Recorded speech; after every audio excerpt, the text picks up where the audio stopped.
every city on the corner in your hood is where you finding us. Casting out imaginations, Christians might not like it, but we raising up an army exceedingly, we are rising up. We all about the mission, we living until the kingdom come. Destroyed for lack of knowledge, so that's what we here to give up. Listen for the people, cause although we have no equal, we out here living so evil and comfortable living feeble. All over the world, we about to go. Truth is coming out, that's what you need to know. Blacks and Hispanics is the Israelites you need to know. You ain't never gonna hear this from a pastor though. You done ended in the den with some lions. You done ended in the den with some lions. You done ended in the den with some lions. Think you coming in here with your sin, don't need to try.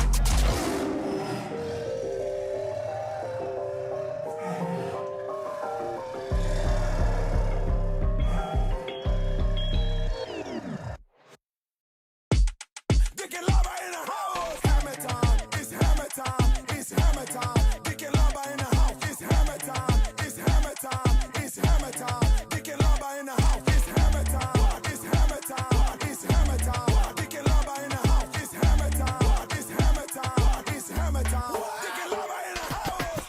Fire's gone up, blessings come down. We are all faith till the kingdom come. Fight for the lost, some send me head down. So me gone crazy and I have some fun. Scriptures blaze, make voice clean clean. Make head a roll like donkey cabin. Build up the faith and build up the zeal.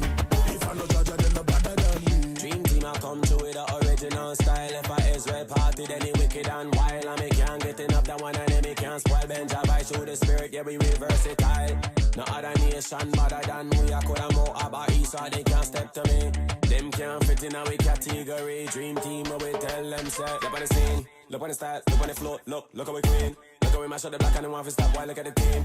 Rising up, taking over the world. Oh you mean, wanting up the 12 years. What we say, split the word like automatic. And they cut them like a ratchet. And me energy kinetic. And they shot them like a static. They can't stop me from a chat. Me have the scripture, then feel back it. And you cannot stop a prophet. Man, I take up like a rocket. Oh you mean? Fire's gone up, blessings come down. We are all faith till the kingdom come. Fight for the lost, some send me head down. So me gone crazy and I have some fun. Scriptures blaze, make noise clean clean. Make head a roll like donkey cabin. Build up the faith and build up the zeal. If I no judge, then no better than me. Can't run when the bombs them come. Tell a vagabond say in judgment come. When them see me black God, I run them I run in a bunkers, but me I hunt them down. God of Israel, him a the champion one.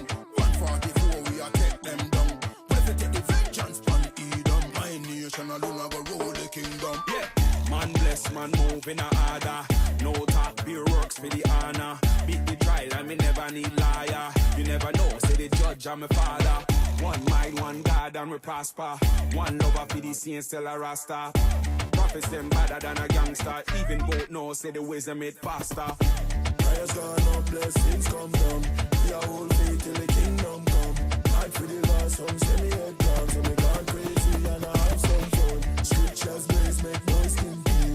Make head a roll like donkey cabin. Build up the faith and build up the zeal. If I no judge, then no When Benja by soul, they mic alright. Be able to know the place, so we turn up it all night. It's a spiritual vibe, they not fuss, not fight. Anybody will separate for their mind, don't right. Move up, man, I be rock to the beat. Dance to me now, but now retreat. Big tune, pull it up and repeat. Them can't test me now, don't do it. You know what it is, what I way you say. Party time I come around again, that's how we there. No theater, no team, and we tell them set it quick. Dance battle time, I way the killer them there. One time, pull it up, and what we say. Me get a little sip and let me step. Moderation, them a get. Temperature rise, man, I sweat. Make nice kingdom, we a get. Fire's gone up, blessings come down. We are all faith till the kingdom come. Fight for the lost, some send me head down. So me gone crazy and I have some fun. Scriptures blaze, make noise clean clean. Make head a roll like donkey cabin. Build up the faith and build up the zeal. If I no judge, then no better than me.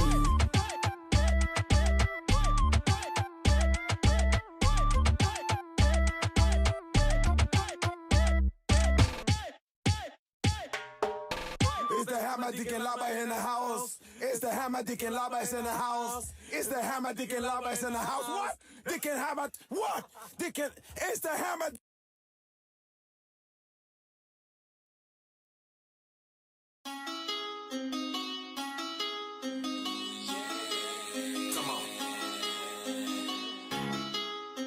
Oye, yo no pienso que están listos para esto.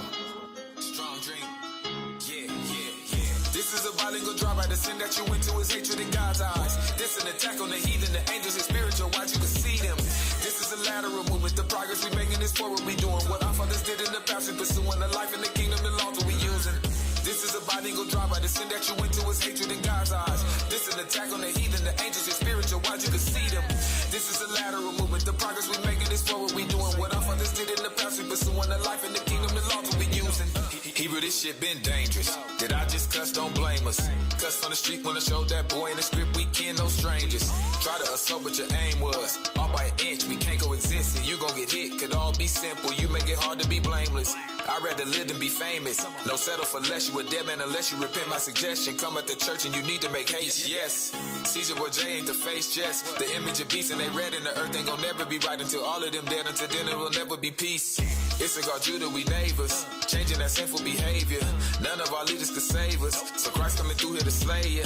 Don't be a critic, you counterfeit.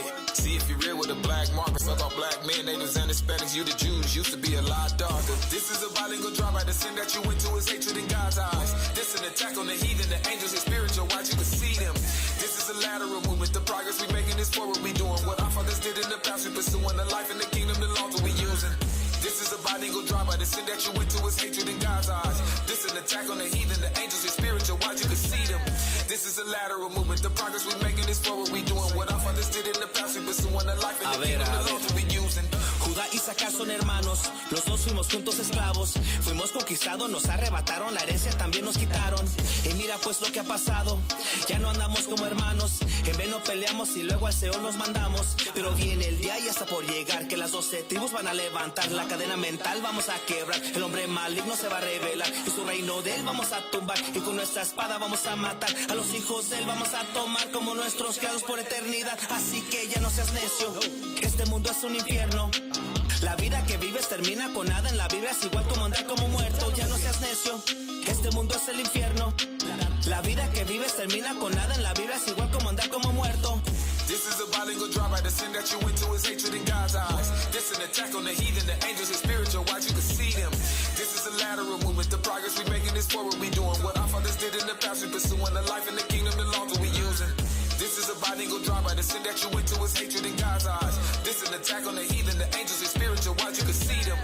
This is a lateral movement. The progress we making is forward. We doing what our fathers did in the past. We pursuing the life in the kingdom, the laws that we using.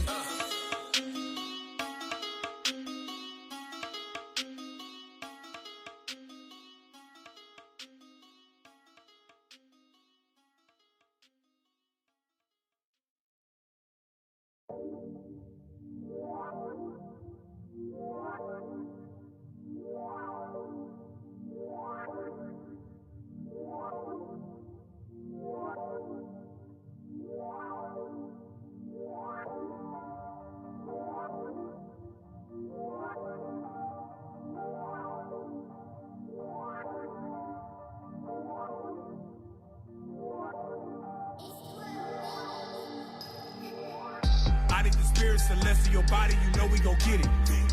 And we in the streets to gather the sheep, you can say that we fishing. But God got intentions, and he got a mission to destroy all the minions. And the son of perdition, hunters, get them, runners, sprinting. The anger of Christ we quenching. If you roll the dice, you finish. Hunters, get them, runners, sprinting. The anger of Christ we quenching. Evolve to hunters from fishes. Big brute talk that Jew way. For the reward of this truth is the new way. Pray for the Sabbath, then wait for the Sabbath. Been thinking about it since Tuesday. This is a movie, I don't mean a Blu-ray. Yo, hunting they souls in 4K. See it up close, swimming in ghosts. Keep it 100 like Touche. I'm talking about expansion. Look in the book, it's mansions. Flex on a hater like Samson's. God give it Egypt for ransom.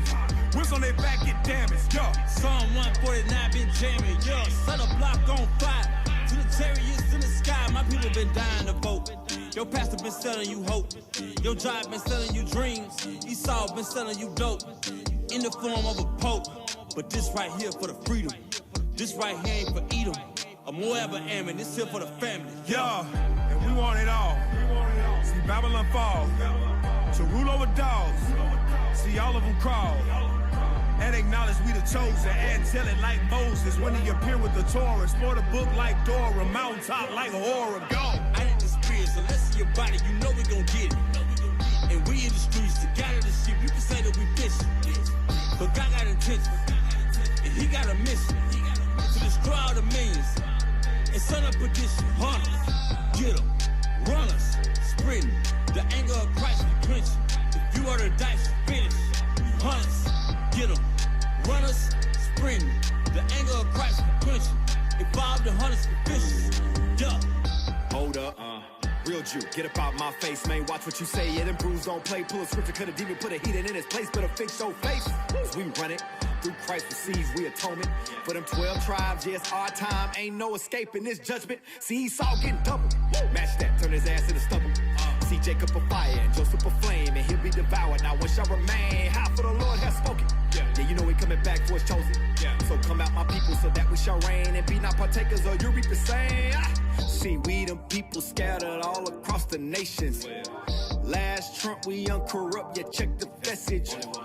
Black Messiah, King of King, it ain't no question. Straight from Basra, dyed garments in his fury, taking vengeance. So we reigning back to back to back to black to back. The fact that Christ is black, yeah, that's a fact. The kingdom back and shout out a dog, move a tongue against his people while we're ruling. Yeah, you know it ain't no stopping that. Scripts like fire, they lethal. Yeah, prepare slaughter for his people. Yeah, put the wings off an eagle. And all these other nations gon' bow when the Lord put an end to his kingdom like bye. I need the spirit celestial your body, you know we gon' get it. And we in the streets to gather the sheep, you can say that we fishing. But God got intentions, and he got a mission to destroy all the minions and the son of perdition. Hunters, get them, runners, sprinting. The anger of Christ we quenching. If you roll the dice, you finish. Hunters, get them, runners, sprinting. The anger of Christ we quenching. Evolve to hunters from bishops. Huh?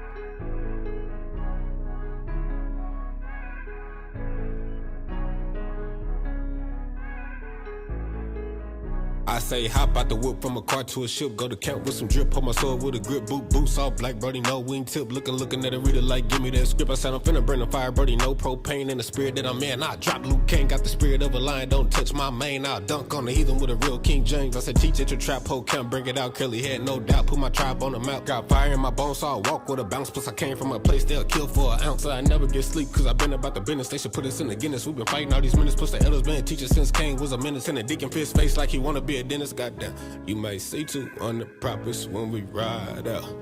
You might see two on the prophets when we look. Finish sled, Jack and Drake rep, get along. Can't wait to tell a cracker boy, watch your tone roll. Rose gon' flip like a kid first phone. I've been waiting too long, like, give me my throne, I'm on. Give me my throne. Think about the times that they did us wrong. We was way back singing Moses song. Let the beat go on till I get my own, till I get my own. Let the beat go on till I get my own, till I get my own. We was way back singing Moses song. Let the beat go on till I get my own, like.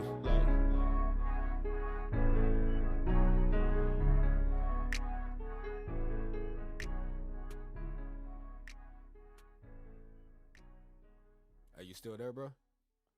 Yeah, I'm still here. So, yeah, man, I appreciate all the knowledge you dropping. But, hey, bro, look, Saturday afternoon, I'm throwing a barbecue, bro. You should come through so maybe we can actually chop it up more. You know what I'm saying? We're going to dogs on the grill. Hold up. Bro, I thought you said you looked into what I sent you. You know what I'm saying? Like, what did you look at? Did you watch the videos about the Sabbath day? Sabbath. Yeah. Oh, yeah, the Sabbath. But, I mean, the Sabbath, I thought the Sabbath was like any day you do it. You know what I'm saying? Like, that's what I learned in church. You just go there and you dance. They play piano. Dance. Y'all play piano? Nah, bro. We don't be praise dancing, running around the church, all that stuff. You know what I'm saying? Bro, hold up. So, I'm going to show you what our Sabbaths be like. You know, a lot of times in marriages, they seem to fall apart over the little things. You got one person trying to get their point across, and the other one don't want to listen. It's crazy. But if you just put God first, have respect for one another, love each other, it's all gonna work out.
Your show is scheduled to start in 34 seconds.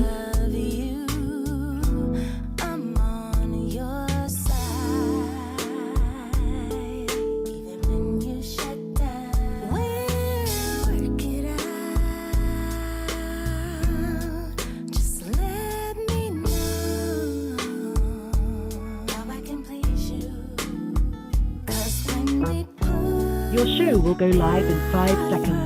4, 3, 2, 1.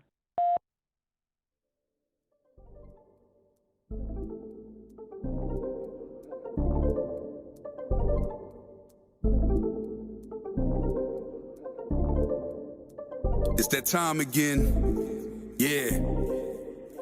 Ya es la hora. You know, power hour. Ponle atención, class is in session. Tune in for an hour, maybe more, that's a blessing. Learn from the captains and the leadership. Flee from religion, cause them churches never teaching shit. Everything you learn for your benefit. Line upon line is a requisite. Never take a deficit, yeah. That mean you take a loss if you stray from the way. You get the understanding if you study every day. Apply what you learn and bless when you pray. There's one interpretation, man, it's saying what it say. Ya viene el tiempo, entra para el templo. Aprende del maestro con talento. La Biblia es el centro, usando a Israel como instrumento. No te pierdas en doctrina como viento. Estudia y ora y aplica. Tiempo para Dios, ven, hace una cita. Escritura dinamita, morenos y hispanos israelitas. Oye cómo explica Israel unido en Cristo para la vida, nunca se divida. Tune in, it's the power hour. Learn your family history, don't be a coward. Yeah. Tune in, it's the power hour. I said learn your family history, don't be a coward. Your history to learn, it's the power hour.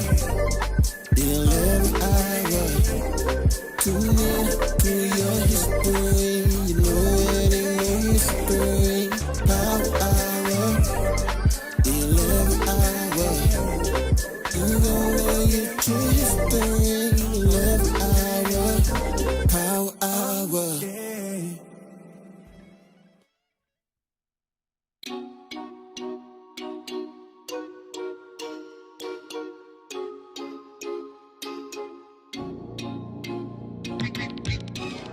Them I hit fire. Talk them I talk, I will not cater. See through your lies, you a faker. Backstabber, you a cheater. Hypocrite can't slow me down. Grabbing a barrel can't hold me down. Never gonna take my crown.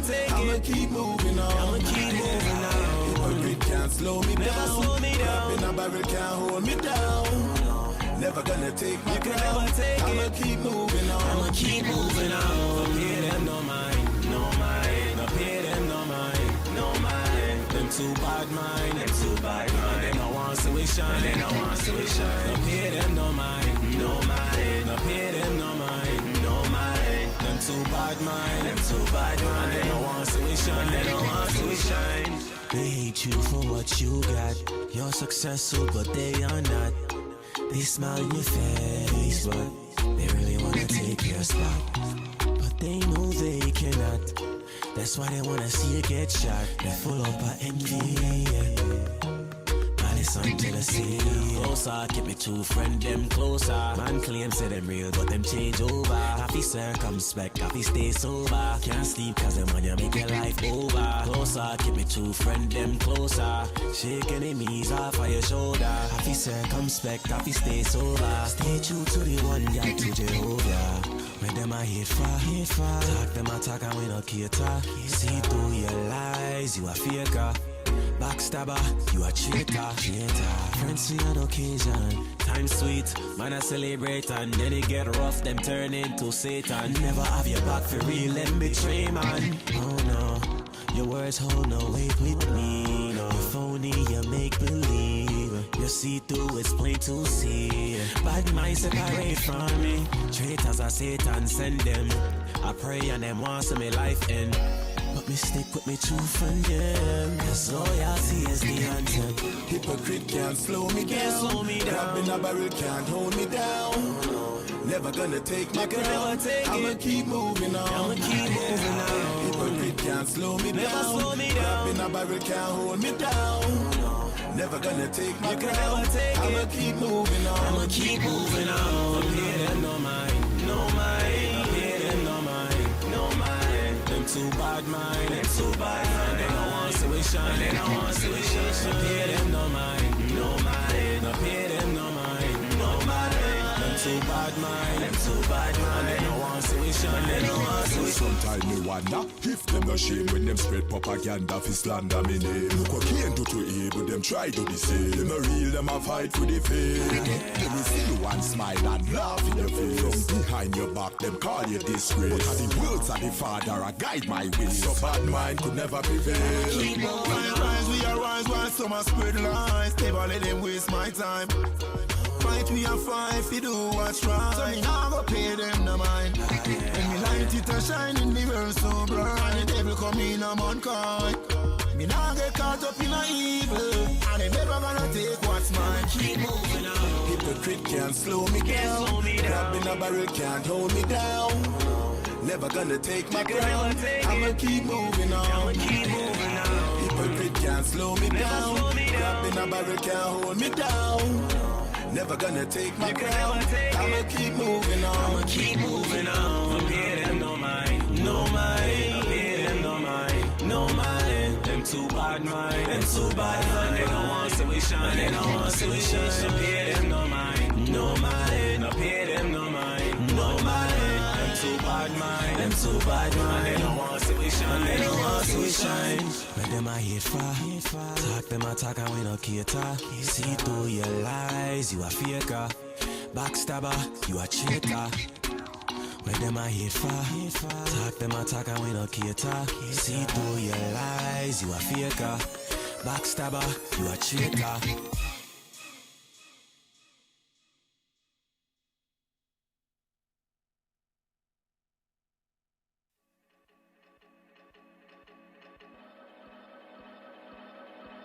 Ride with the vibe, ayy, ayy, ayy, ride with the vibe, ayy. Ride with the vibe, my delegation, the real is the acts of the apostle.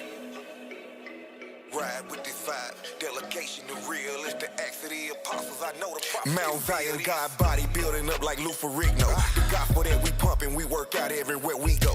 Stop, I say to Levi, watch I go on the bench and K Pop to the Northern Kingdom, tell Judah to get up with me. We on the road cruising so smooth, I just let the top down. Do everything in order, we solid it from the top down. We standing up for the most high against the evildoers. Wicked niggas out here just scoffing, but somebody had to do it. They just talking while we proving the gospel that we stand on. We fit for the defense against who handling the word wrong. No, this ain't no vacation, but feel the sunshine vibes. It's all work and no play. We soaring, look how time flies. So fly, most high, fresh, purple with the gold. Make it to the kingdom, we'll be decked out with the white rose, all white linen. Now that's the righteousness of saints, that boy stay flossing. You tweaking if you think I ain't back to business, we get busy when we show up. Vanguards, IUIC do the work, that's how you know it. Solid gold, so watch the glow up, and you can check the resume. Hey, stick around the second verse, I got something else to say. Just ride with this vibe, my delegation, the realist. The acts of the apostles, I know the prophets can feel this. Ride with this vibe, my delegation, the realist. The acts of the apostles, know the prophets can feel this. Now this the acts of the apostles, step the passport. Just to say what a real men, that's what they asked for. We on a mission,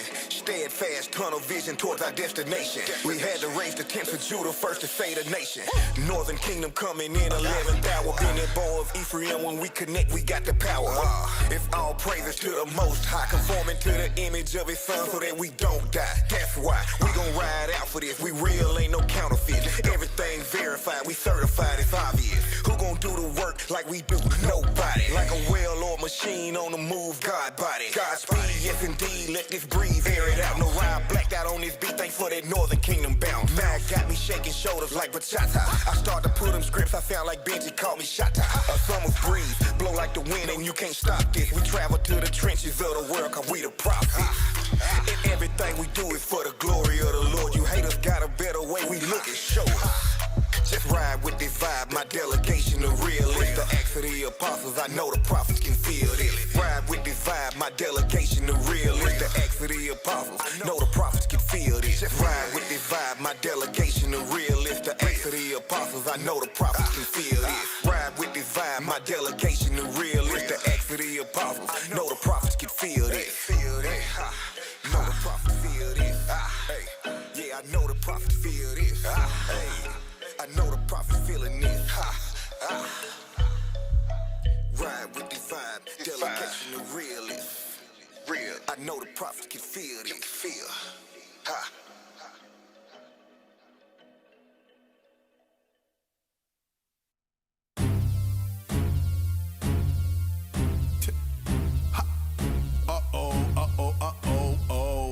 Yo, for my soldiers of the Lord, standing tall on one accord. Yo, shall your brothers go to war while you stay home? You better correct your dome and get in the zone. Gird up your loins, cause brother, it's on. IUIC, yes, so we known and prone for making sure that the law is so.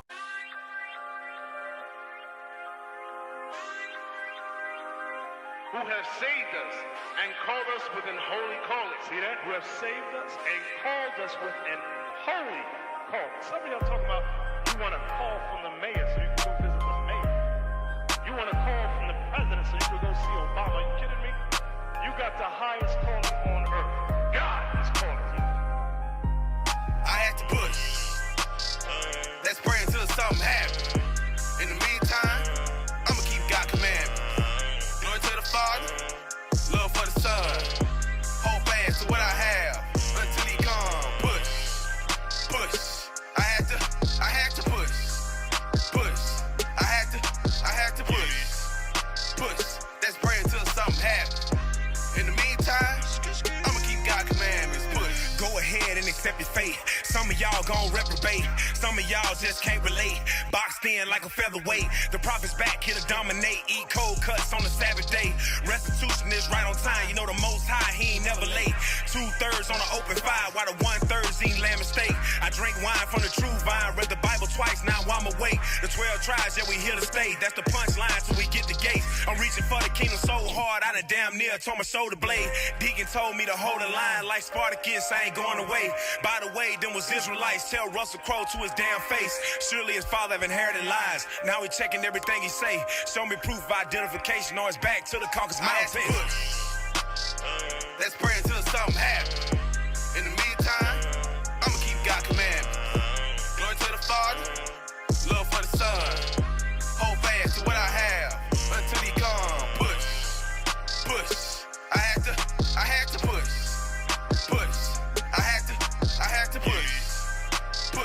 Let's pray until something happens. In the meantime, I'ma keep God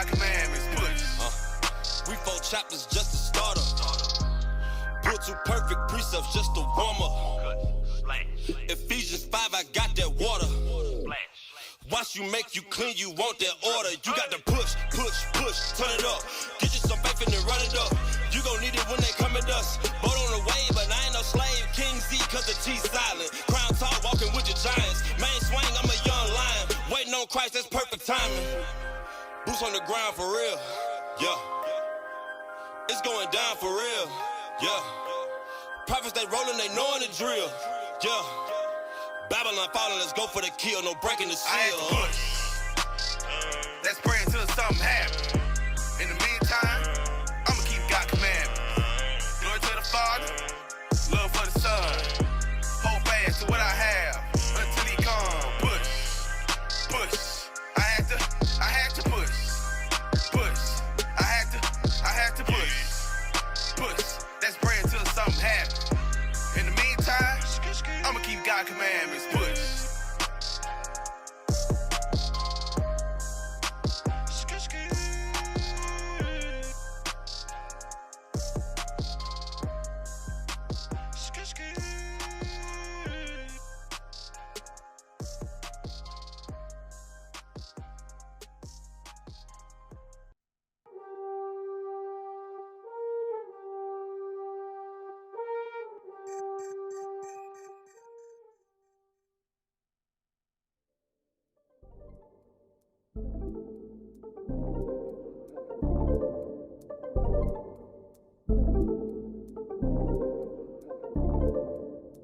It's that time again. Yeah.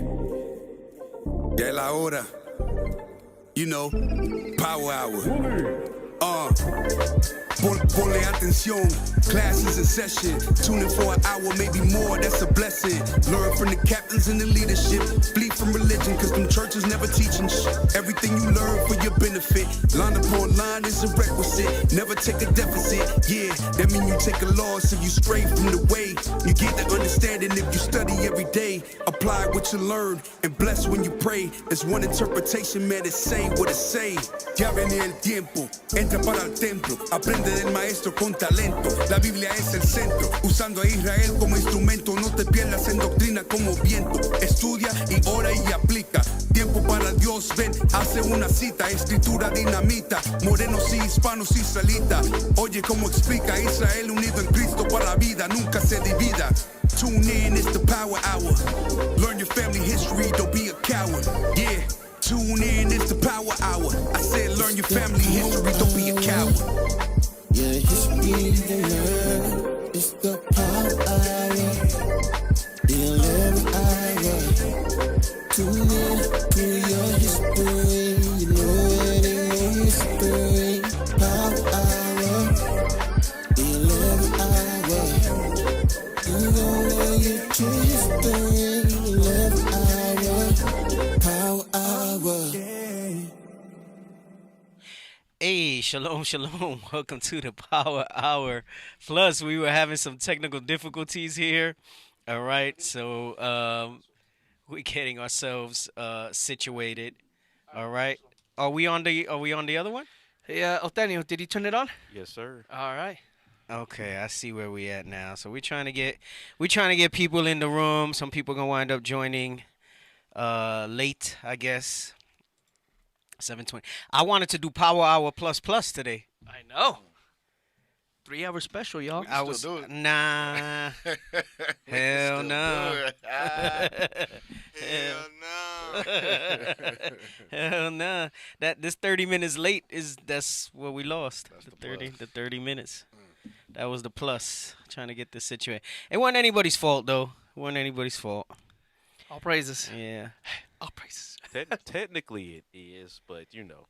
Yeah. Well, I mean, it's not working, right? We couldn't really figure it out. I mean, it's they fault. I'm gonna say they. It's the day. That day. They fault. It's not rare. I mean, was there any way for us to know that it wasn't working? No. No, because we don't have a login. Even if you go on at 6:50 and you would have seen that it wasn't on Classroom 2. Yes and no. I like how you did that. Hey, to help let me you get out, that officer, in even in Matthew that about let situation. your yay be yay and your nay be nay. Right. My man said yes and no, trying to take the onus off of them. All you gotta do is emotional damage. Hey, did we get the other clip that I wanted? Yes. I'm about to say- Yes, sir. Okay. Yeah. All right. So you gotta drop that thing today, like with good timing. All right.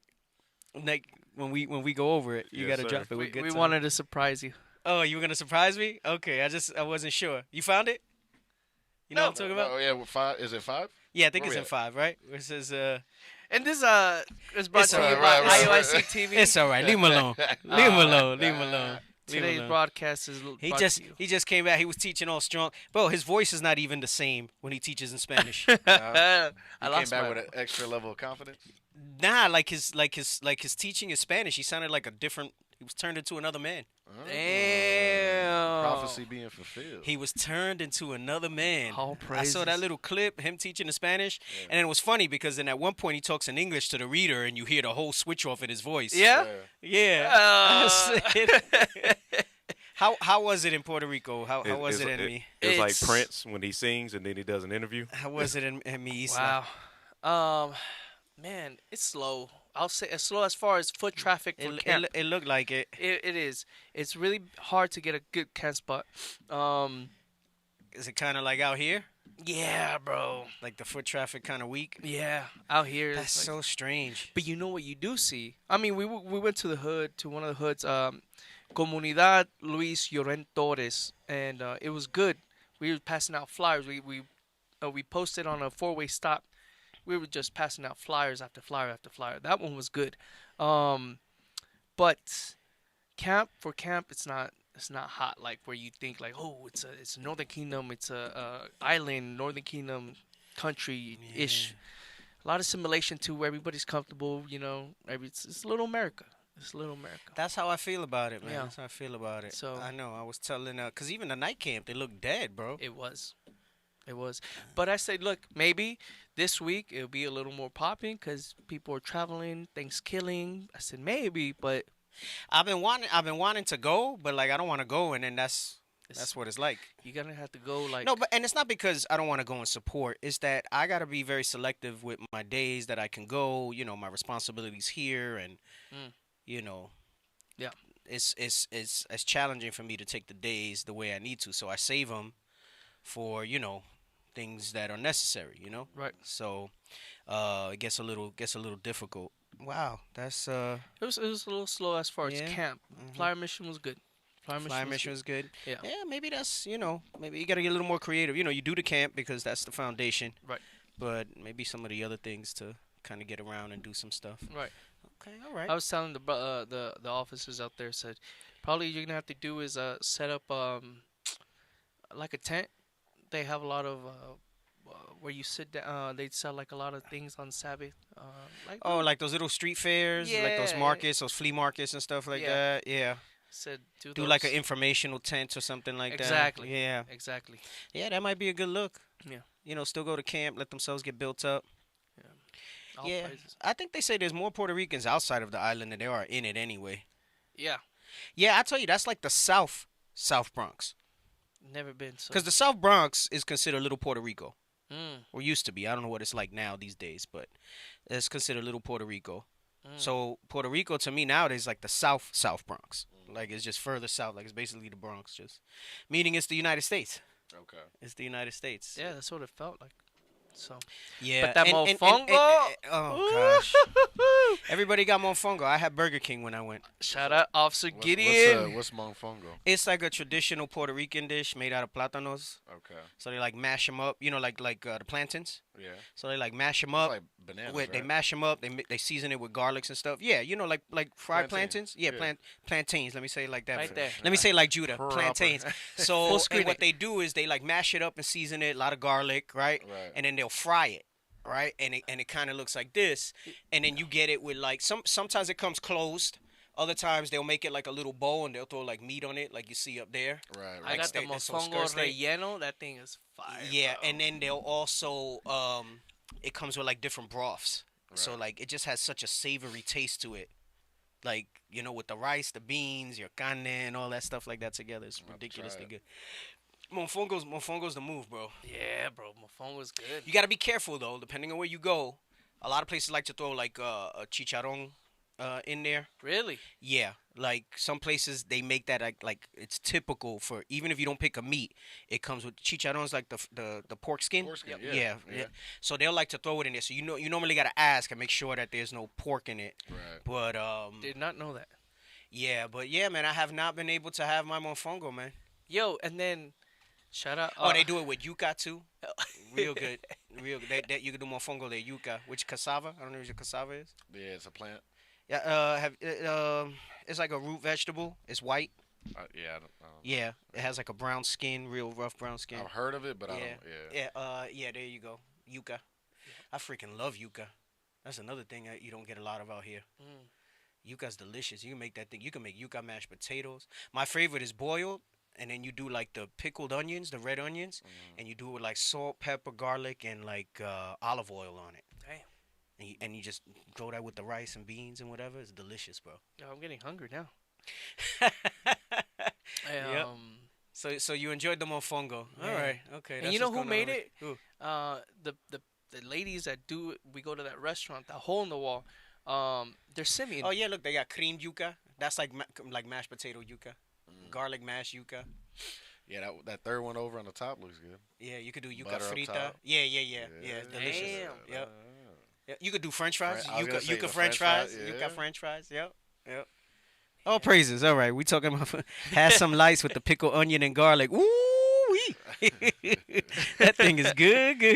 No, Yep. but all praise to the Most High. It was like always an honor to go to Puerto Rico and support the brothers out there. So Praises, all praises. You good. out there doing your thing. All right, so we'll see what's up. Yeah, we had a viewership is light. it is light. I It's did light. see that. It's light because of the mess up, and we're also on a different thing. No, I'm not hungry. She said Deacon is hungry. I'm actually not hungry at all. But you get a craving for like your food, like your typical, Their comfort food.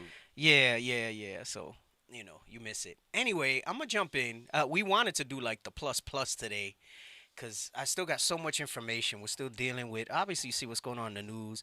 IUIC did it big out in Brooklyn at the Barclays Center. And we went out there to bring awareness to our cause, to the Israelites. Bishop Nathaniel did an amazing announcement to the ADL and SPLC today. Basically, if you want to know about us, don't go to third parties. Come to us. Talk to us about it. Talk to us about it. Come to us. Talk to us about it. And because they're going to these third parties and they're getting all types of misinformation, they can say what they want. I don't like that they're saying we was out there standing for Kyrie. We was out there standing for the Most High. Right.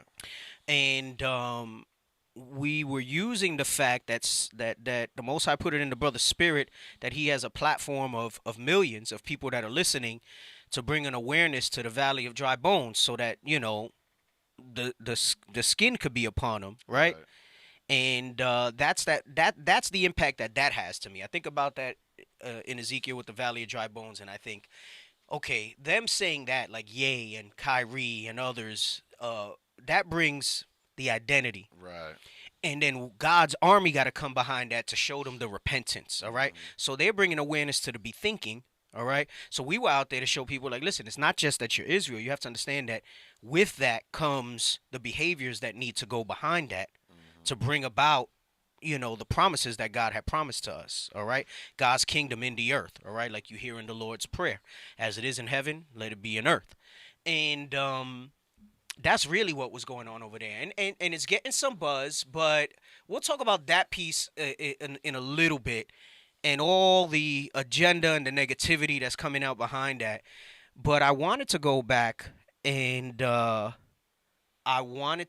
saw this article. We're going to play the Chappelle clip again from the stand-up. Like a lot.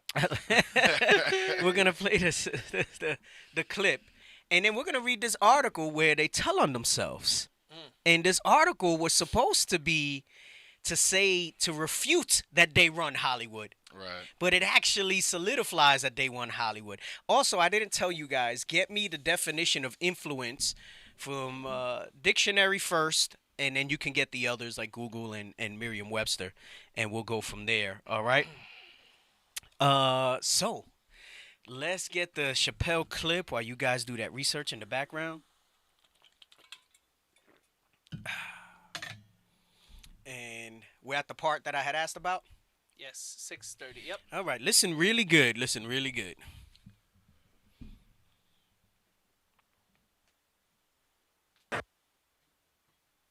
All right. So they're saying that's anti-Semitic. Right. That's an anti-Semitic statement because he's saying there's a lot of Jews. Right. There's a whole agenda behind this thing. Let's go to the article. We're gonna have to go to the article. We're gonna let the article speak. Can we go to the second part that he says about Ferguson?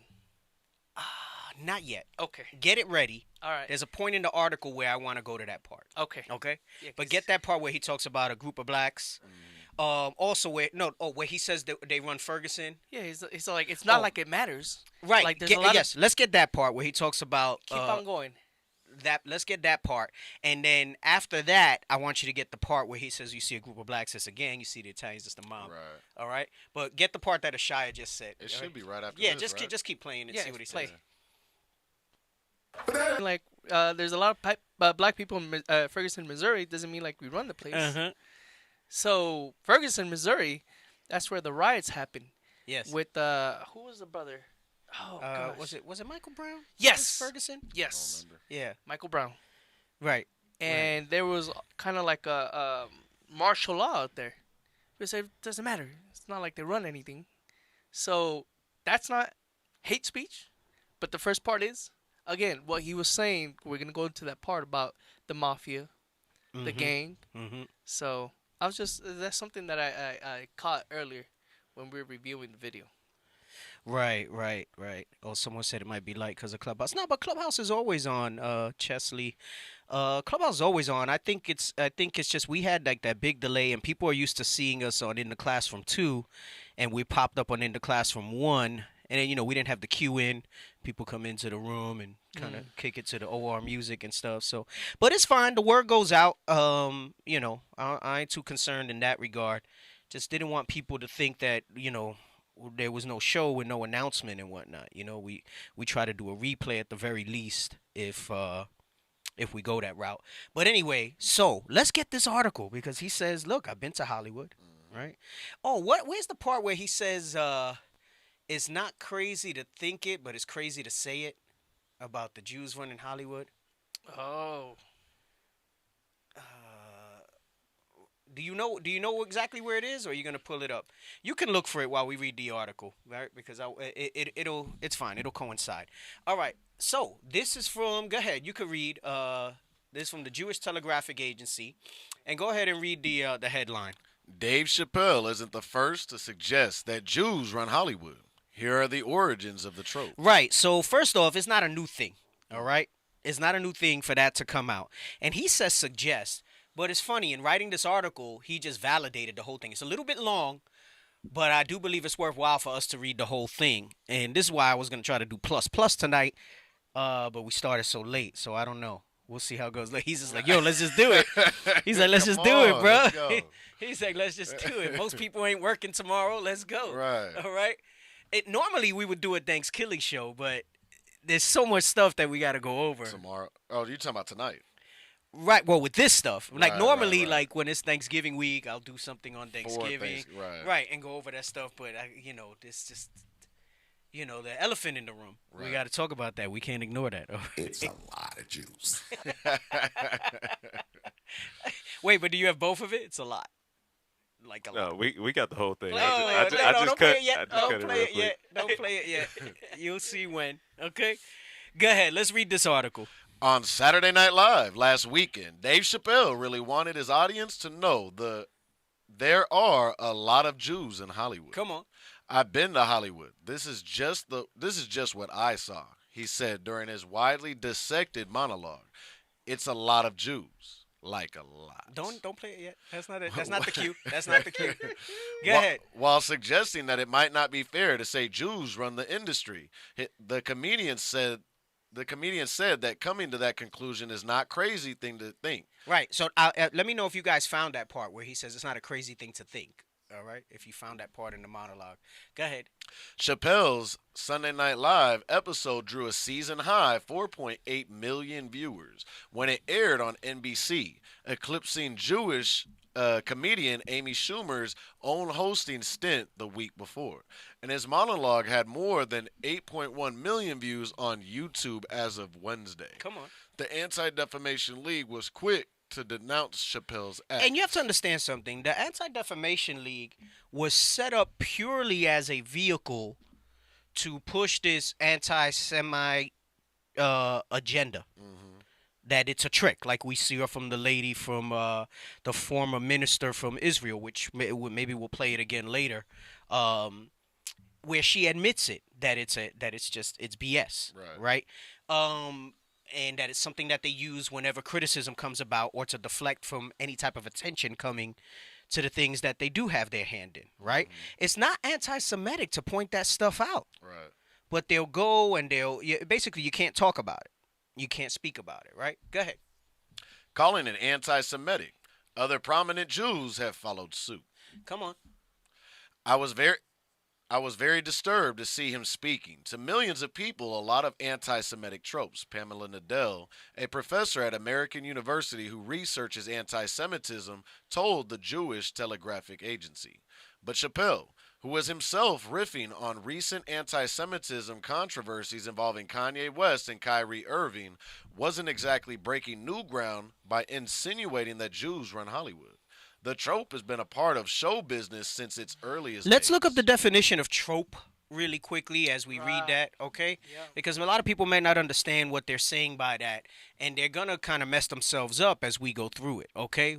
Because, like I said, the article is rather interesting in that they say it's a trope, and this article was written to try to dispel the notion that they run Hollywood, but it, in fact, is going to tell us in this article that they established Hollywood and all the movie studios in Hollywood during the early 1900s.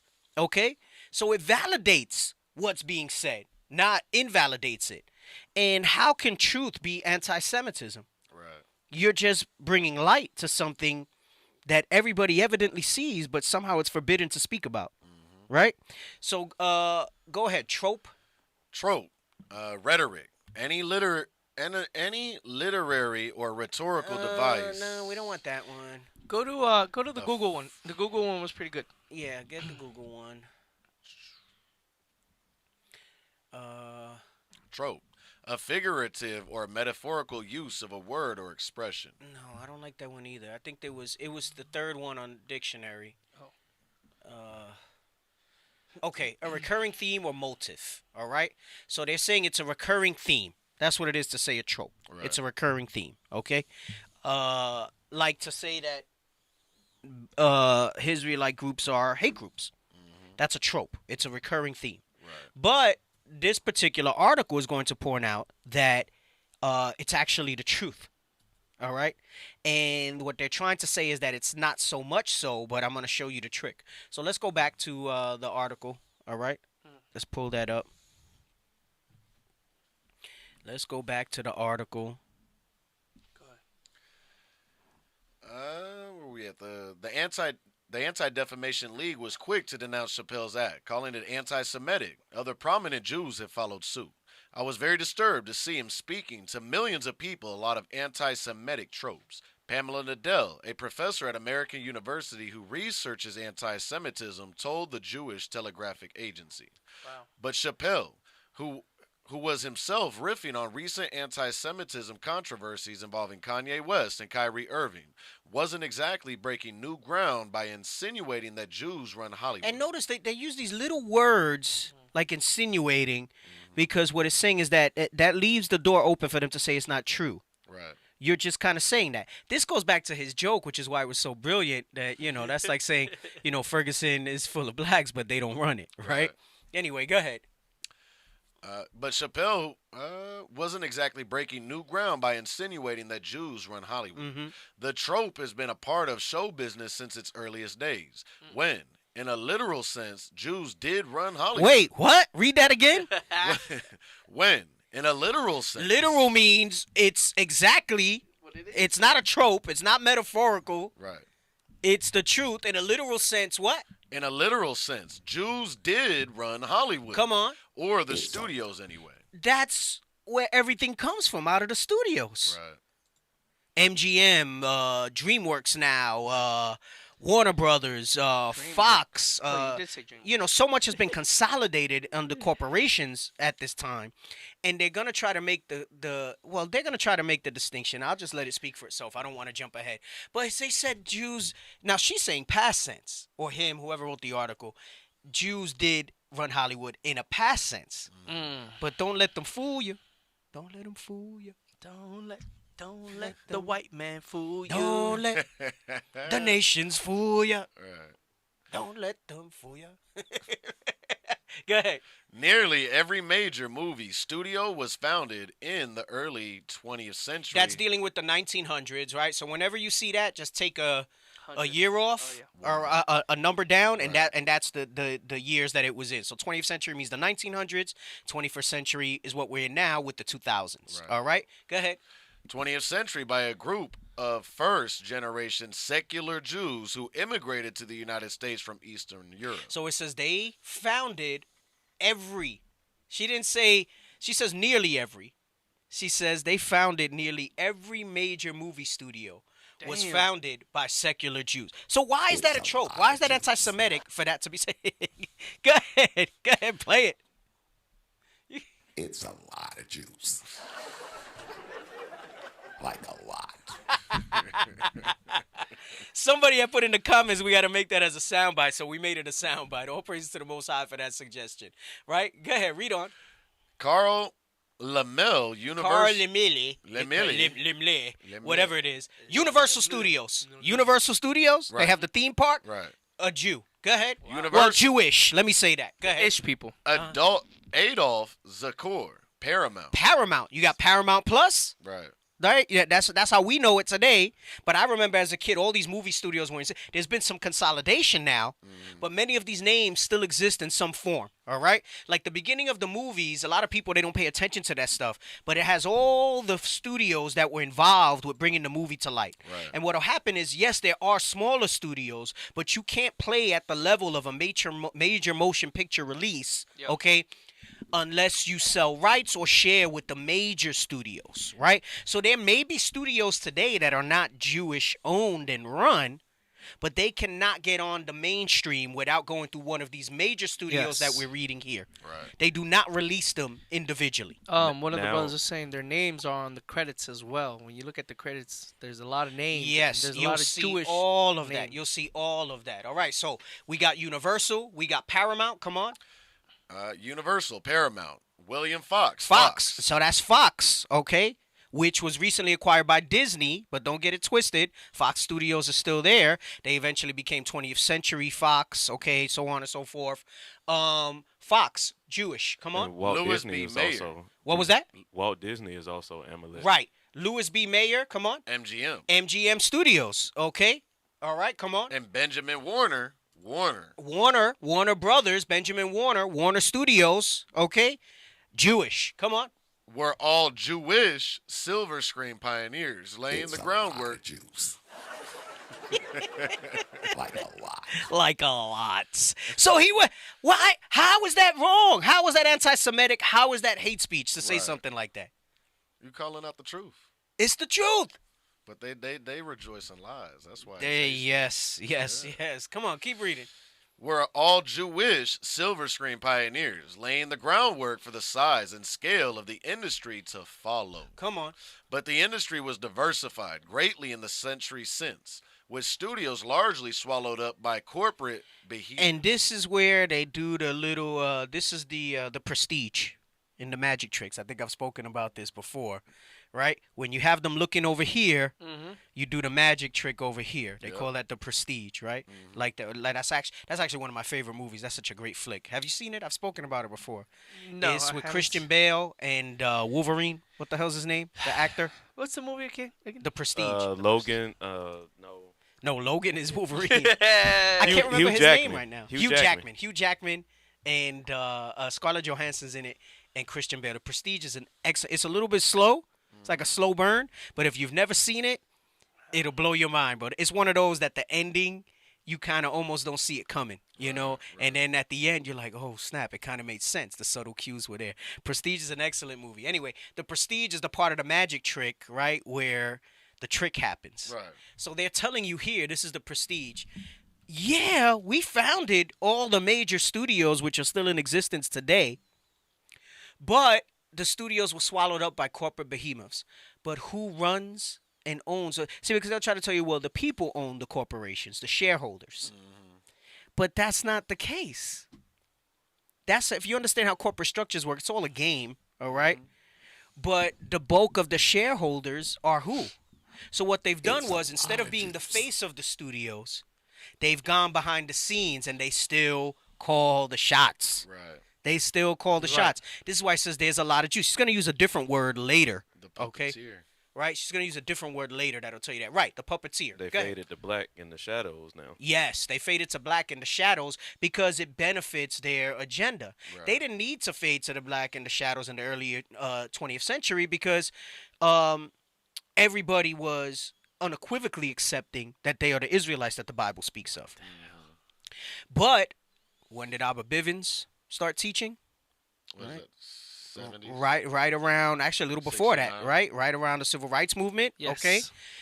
In its prime. And yes, if you look at the history, they talk about Crowley and his church and some early Israelite churches, right? Bishop Nathaniel has gone over this with the history of Israelite groups, but it really didn't come to prominence the full identity, right? It wasn't until Abba Bivens that it was taught who all the tribes are, all right?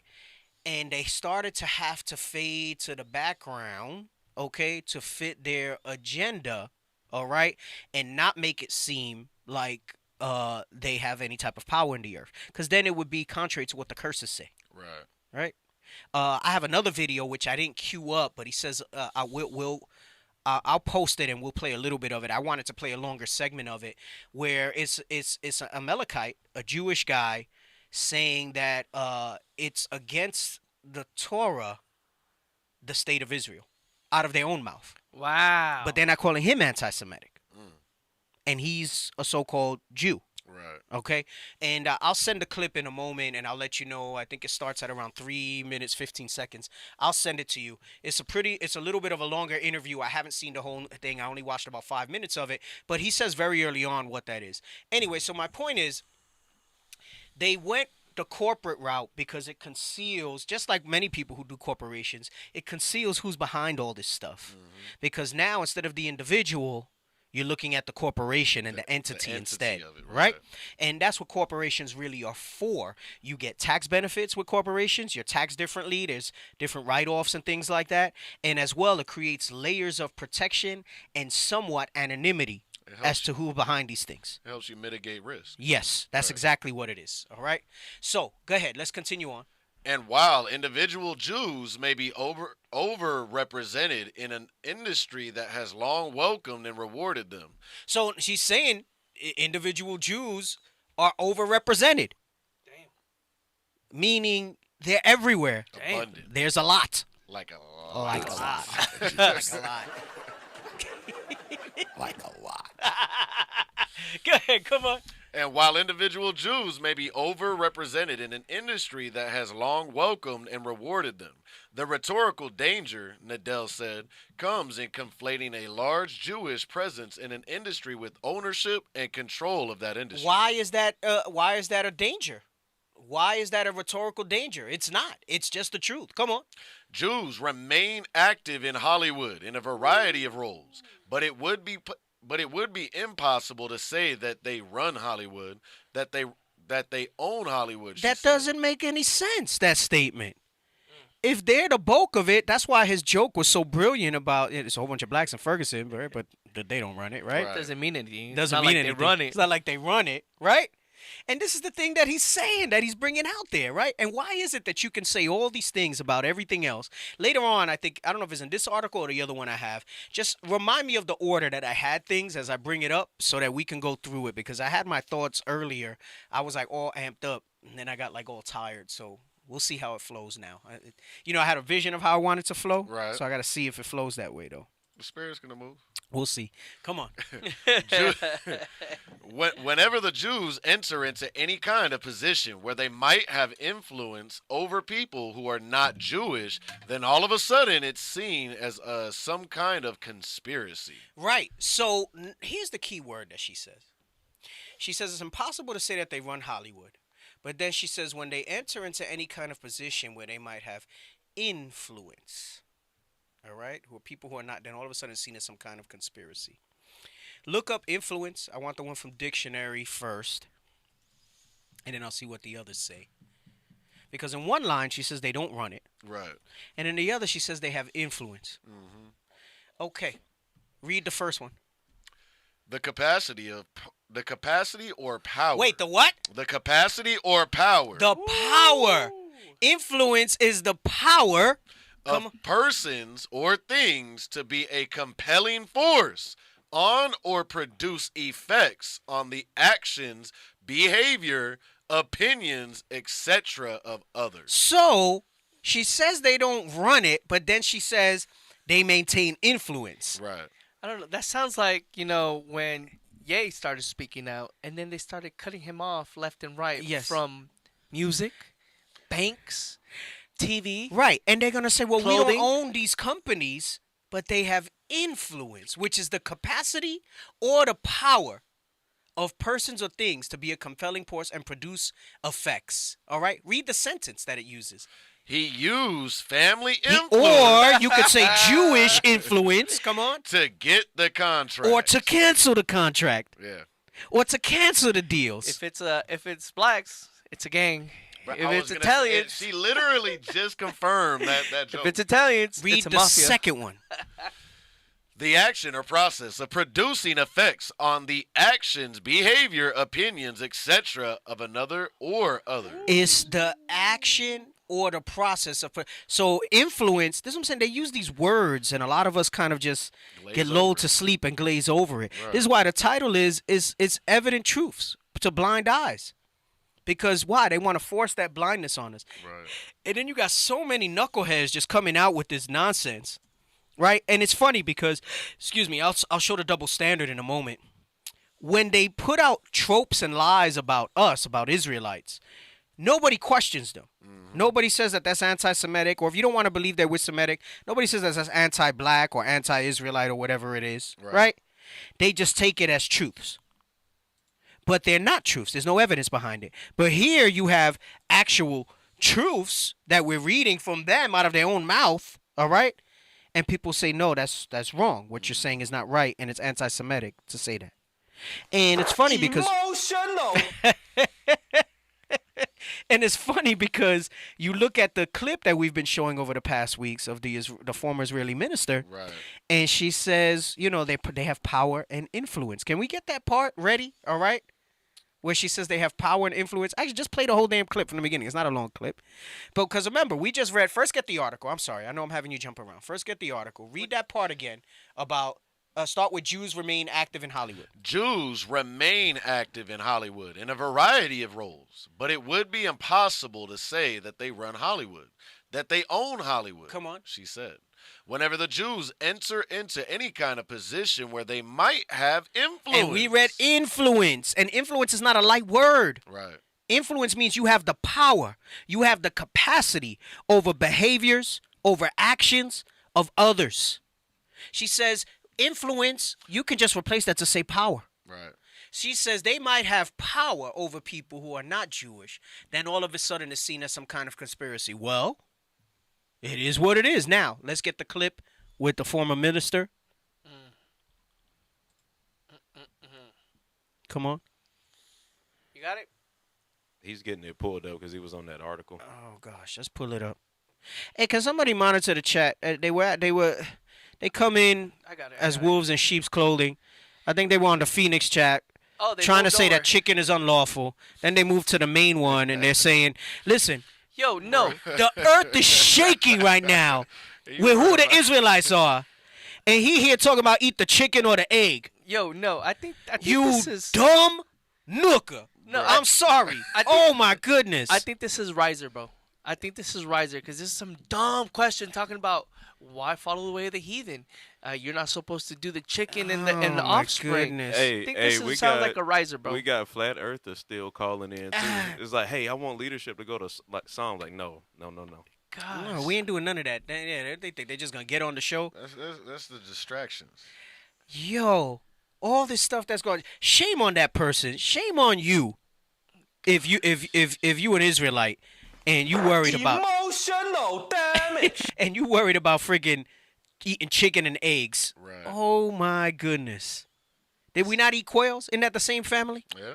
Yo, Shut up. I'm telling you, it sounds like a Riser, bro. Okay, influence. Right? Let's not lose the thought. Influence, okay? Power. It's an actionable word. It says power, all right? Right. It says power. Come on.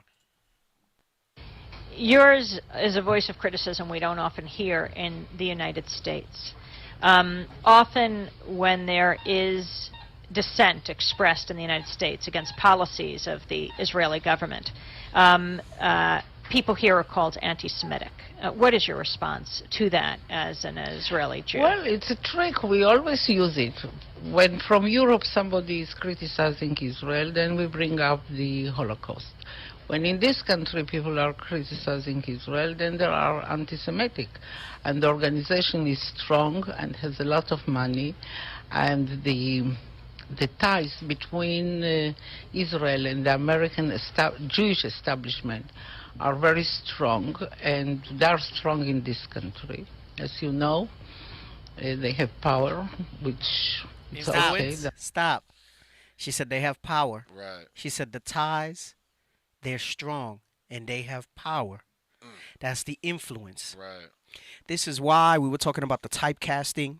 Remember when we were Yes. talking about that it was good to see, the brother in a different type of role, but then again, they always put him in typecast type of roles and things like that. This is why the whole agenda is the way it is, where the image that's put out is not the image of the black, it's the image of the white people, of the Caucasians, of the Edomite race, right? And it has to do with the power and influence that they have. Let's finish up what she's saying there. Let's see what she says. As you know, they have power, which it's okay. They are talented people, and they have power, money, and media, and other things. Stop. And Media and other things. They have power, they have money, media, and other things. Come on. And they have power, money, and media, and other things. And their attitude is Israel, my country, right or wrong, the identification. And they are not ready to hear criticism. So stop. That's all I wanted on that. So let's go back to the article. Read that part about influence again. Whenever the Jews enter into any kind of position where they might have influence over people who are not Jewish, then all of a sudden it's seen as some kind of conspiracy. It says it's seen as some kind of conspiracy. It's the truth. Right. It's not a conspiracy. She's saying it without saying it. Come on. Conspiracy theories dog Jews in Hollywood from the industry beginning. Because so many Jews. And to call something a conspiracy theory, that term was created to discredit anything that can be considered truth. Yep. Right. Like what she said, we're not ready to hear criticism Right. against the Jews. Right. Let's call it Right. conspiracy theory. Right. That falls under the Crafty counsel that you read about, right? And the things that they came up with to manipulate how we view things and how the masses move, to the point where I'm going to show you the idiocracy, the idiocy of not just Edomites, but of our own people, and the comments that they were making after they saw our brothers blitzing the Brooklyn in the Barclays Center. Come on. Conspiracy theories dog Jews in Hollywood from the industry's beginning, because so many Jews were in control in Hollywood in its early years. Joseph Breen, who for decades ran the industry's production code office and tried to make movies palatable to Catholic morality groups, blamed the Jews for sneaking sex, violence, and moral depravity into the movie. Meaning they had an agenda to push out all the nonsense that you see in movies now. That's sin. Right. Yeah. They wanted to push the sin out because they knew that it would keep us in sin by extension. Right. All right. Remember, sin has no effect on them. but it has a extremely detrimental effect to our people. Yes. Right? Because we're under those judgments, right? I mean, they're under certain judgments to an extent, but go ahead. But their rise to the top of the still young motion picture industry wasn't because they were part of some secretive cabal. It's because historians say Hollywood provided a low barrier to entry for enterprising businessmen and was lacking the anti-Semitic guardrails of more established industries. And that's BS, because when you look at all the other industries like the banking and everything else, there was no guardrails in those things. All right? You look at there was a series that came out on the History Channel some years back. I was still in New York, so you know, you're probably talking about at least 6, if not 7, 8 years ago. And it was called, I think, The Men Who Built America. And it went over like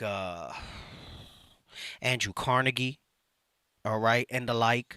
It went over which was U.S. Steel.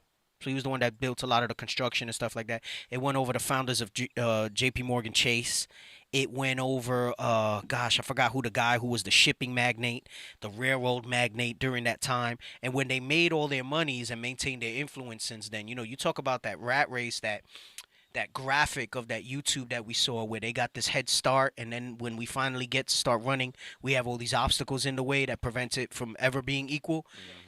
It was all outsizedly Jewish influenced.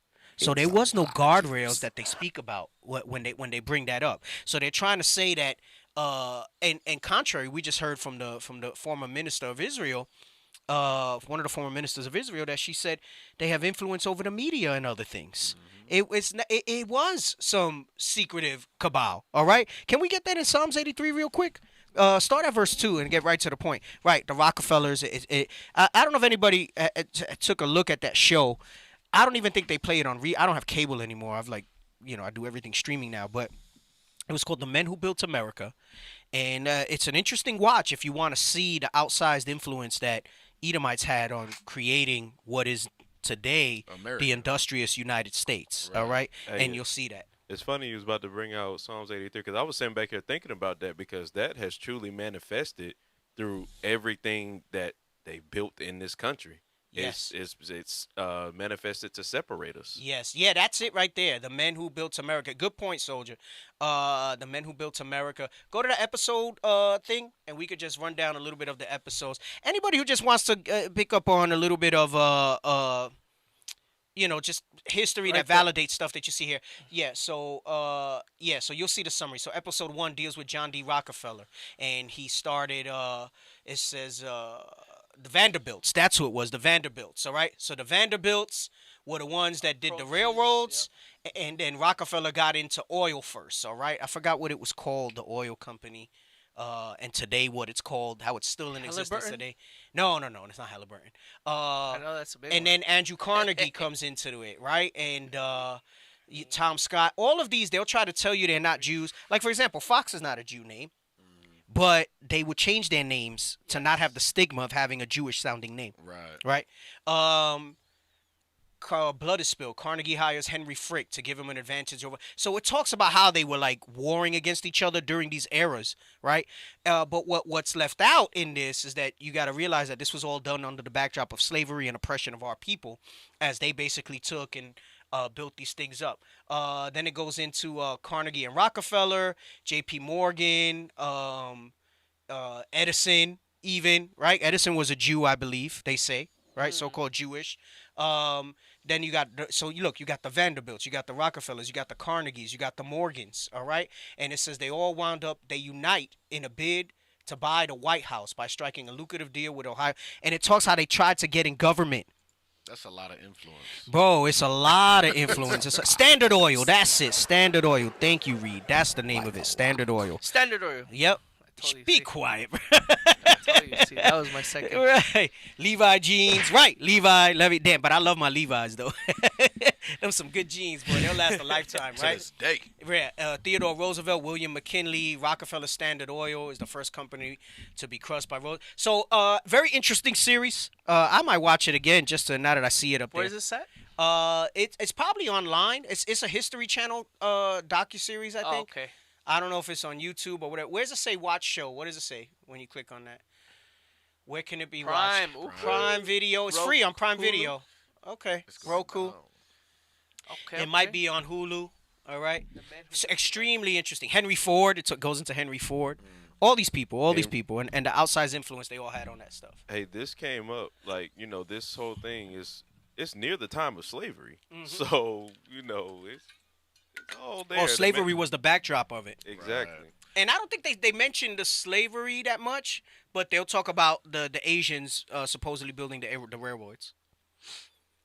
Because there was like a short period where it was mostly Asians working on the railroad. Yes. I didn't know that. But that was a short period. It was largely us with slave labor that built the railroads. But they try to hide that history under the table too.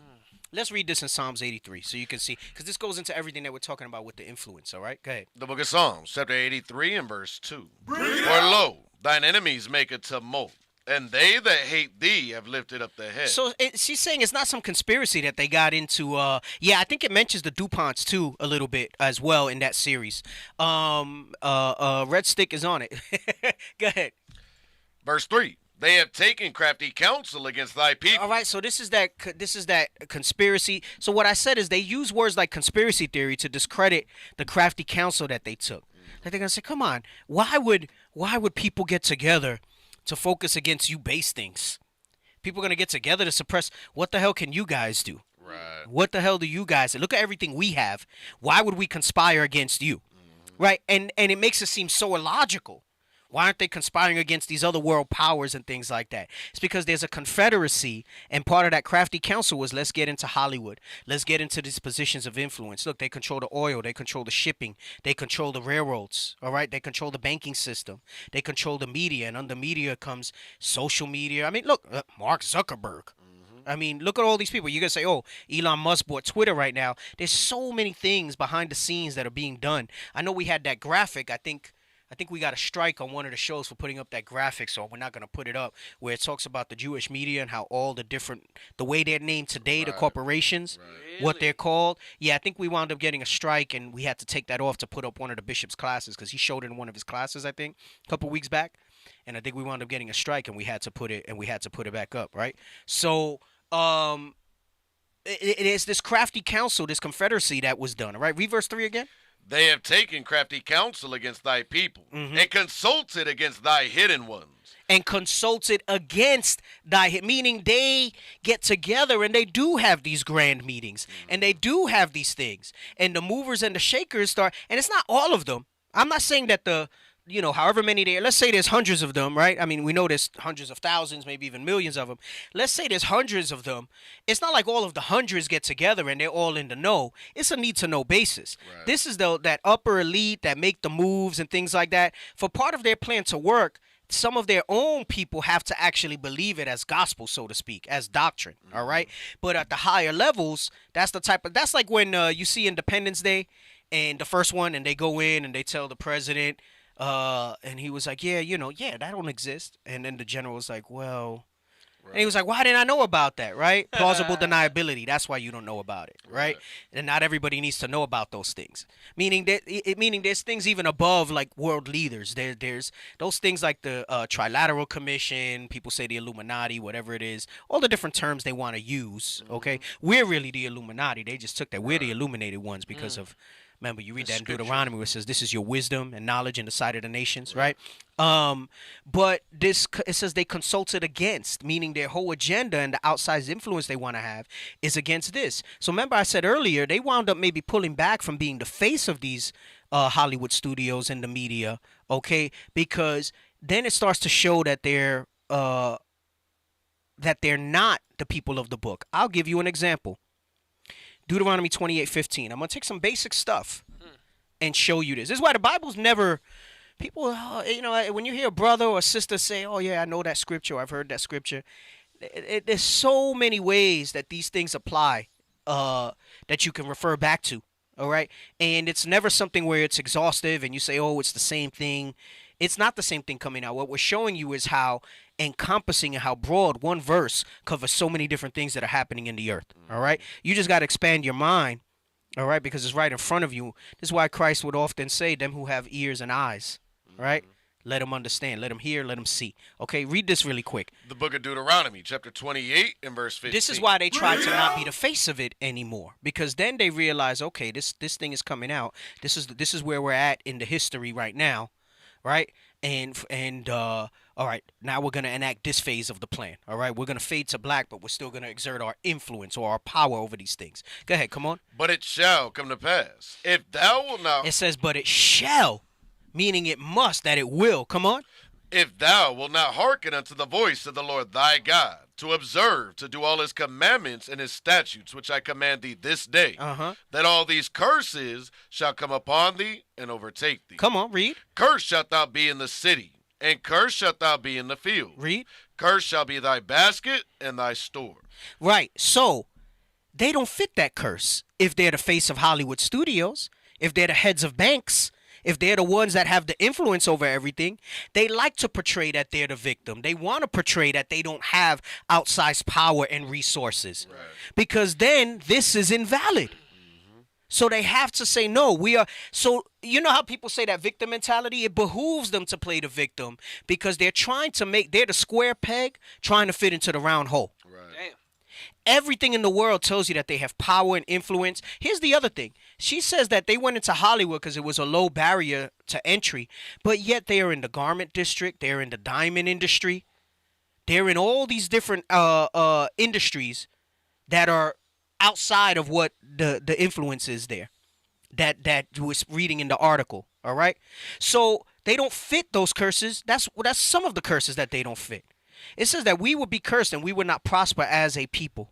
Yes, we may have individuals that have certain businesses that may achieve certain rank and status in this earth, but as a people, we have not done that. Right. Where do you see them in any type of situation that you can? They say don't compare atrocities. No, we're comparing who identifies with the curses and who don't. Exactly Where right. do you see them in that situation? You don't. If you were to go line by line on the curses, nothing in the curses relates to what they've ever been through. Right. So they have to fabricate it. They have to manufacture it. They have to manufacture it. All right? Let's go back to the article.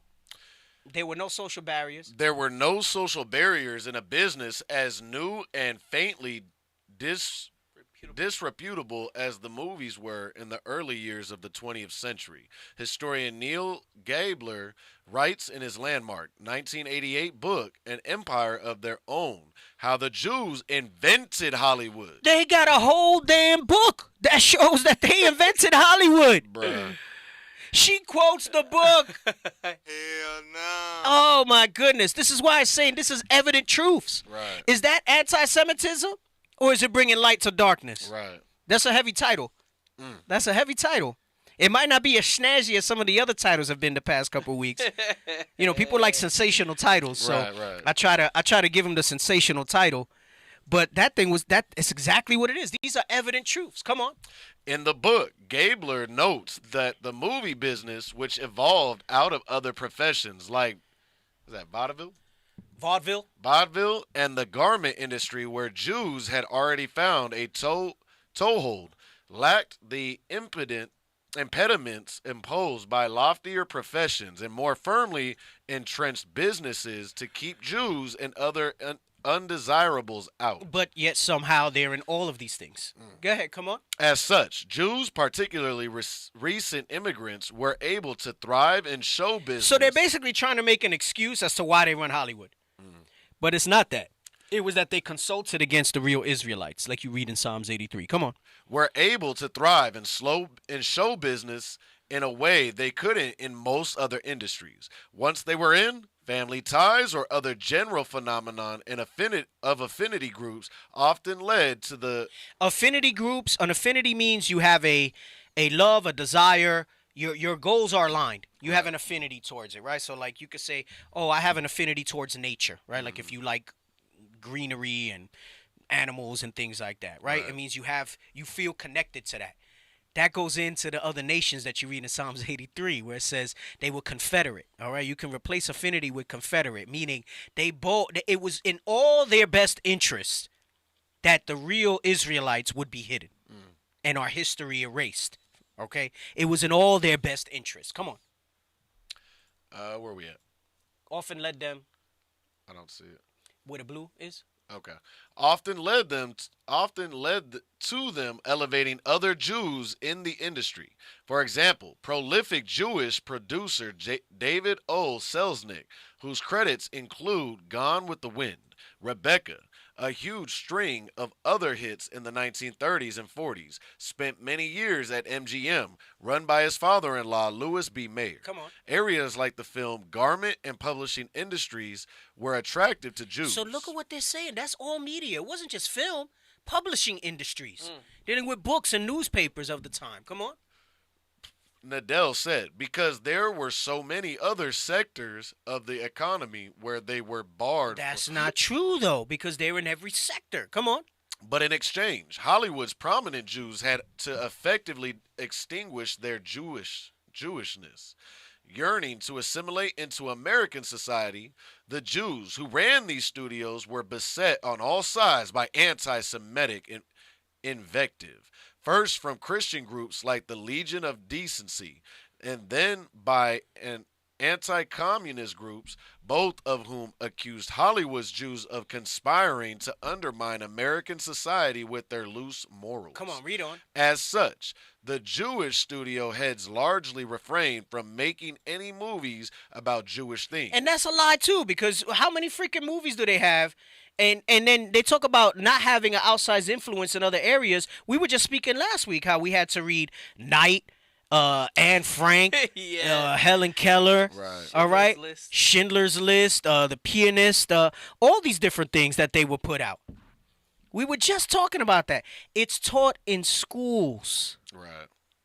Somebody was telling me, oh man, the young sister. Oh my gosh, I can't. I always get the one with the glasses here. Oh my gosh, she's gonna be so mad that I forgot her name. I forgot which house she's from. Hannah? Is it Hannah, the one with the glasses? You got Coloriah's daughter. That's Coloriah's daughter, Hannah? No, you got Coloriah's daughter. And then you have Ezekiel's daughter. It's two of them they're always so pleasant. I think but one has glasses and the other one. They I think both got glasses. one is Ezekiel's daughter. Hannah has glasses, right? They both got glasses. Oh gosh. Hannah's the slimmer one. Hannah's the light-skinned one. The light-skinned one. Okay, so Hannah comes up to me, Sister Hannah, and she says, I was watching the Power Hour, and I was listening to how you're talking about in school. She goes, they did a whole thing about the Holocaust in school and stuff like that. She says, supposedly we're supposed to talk about slavery like in the coming weeks.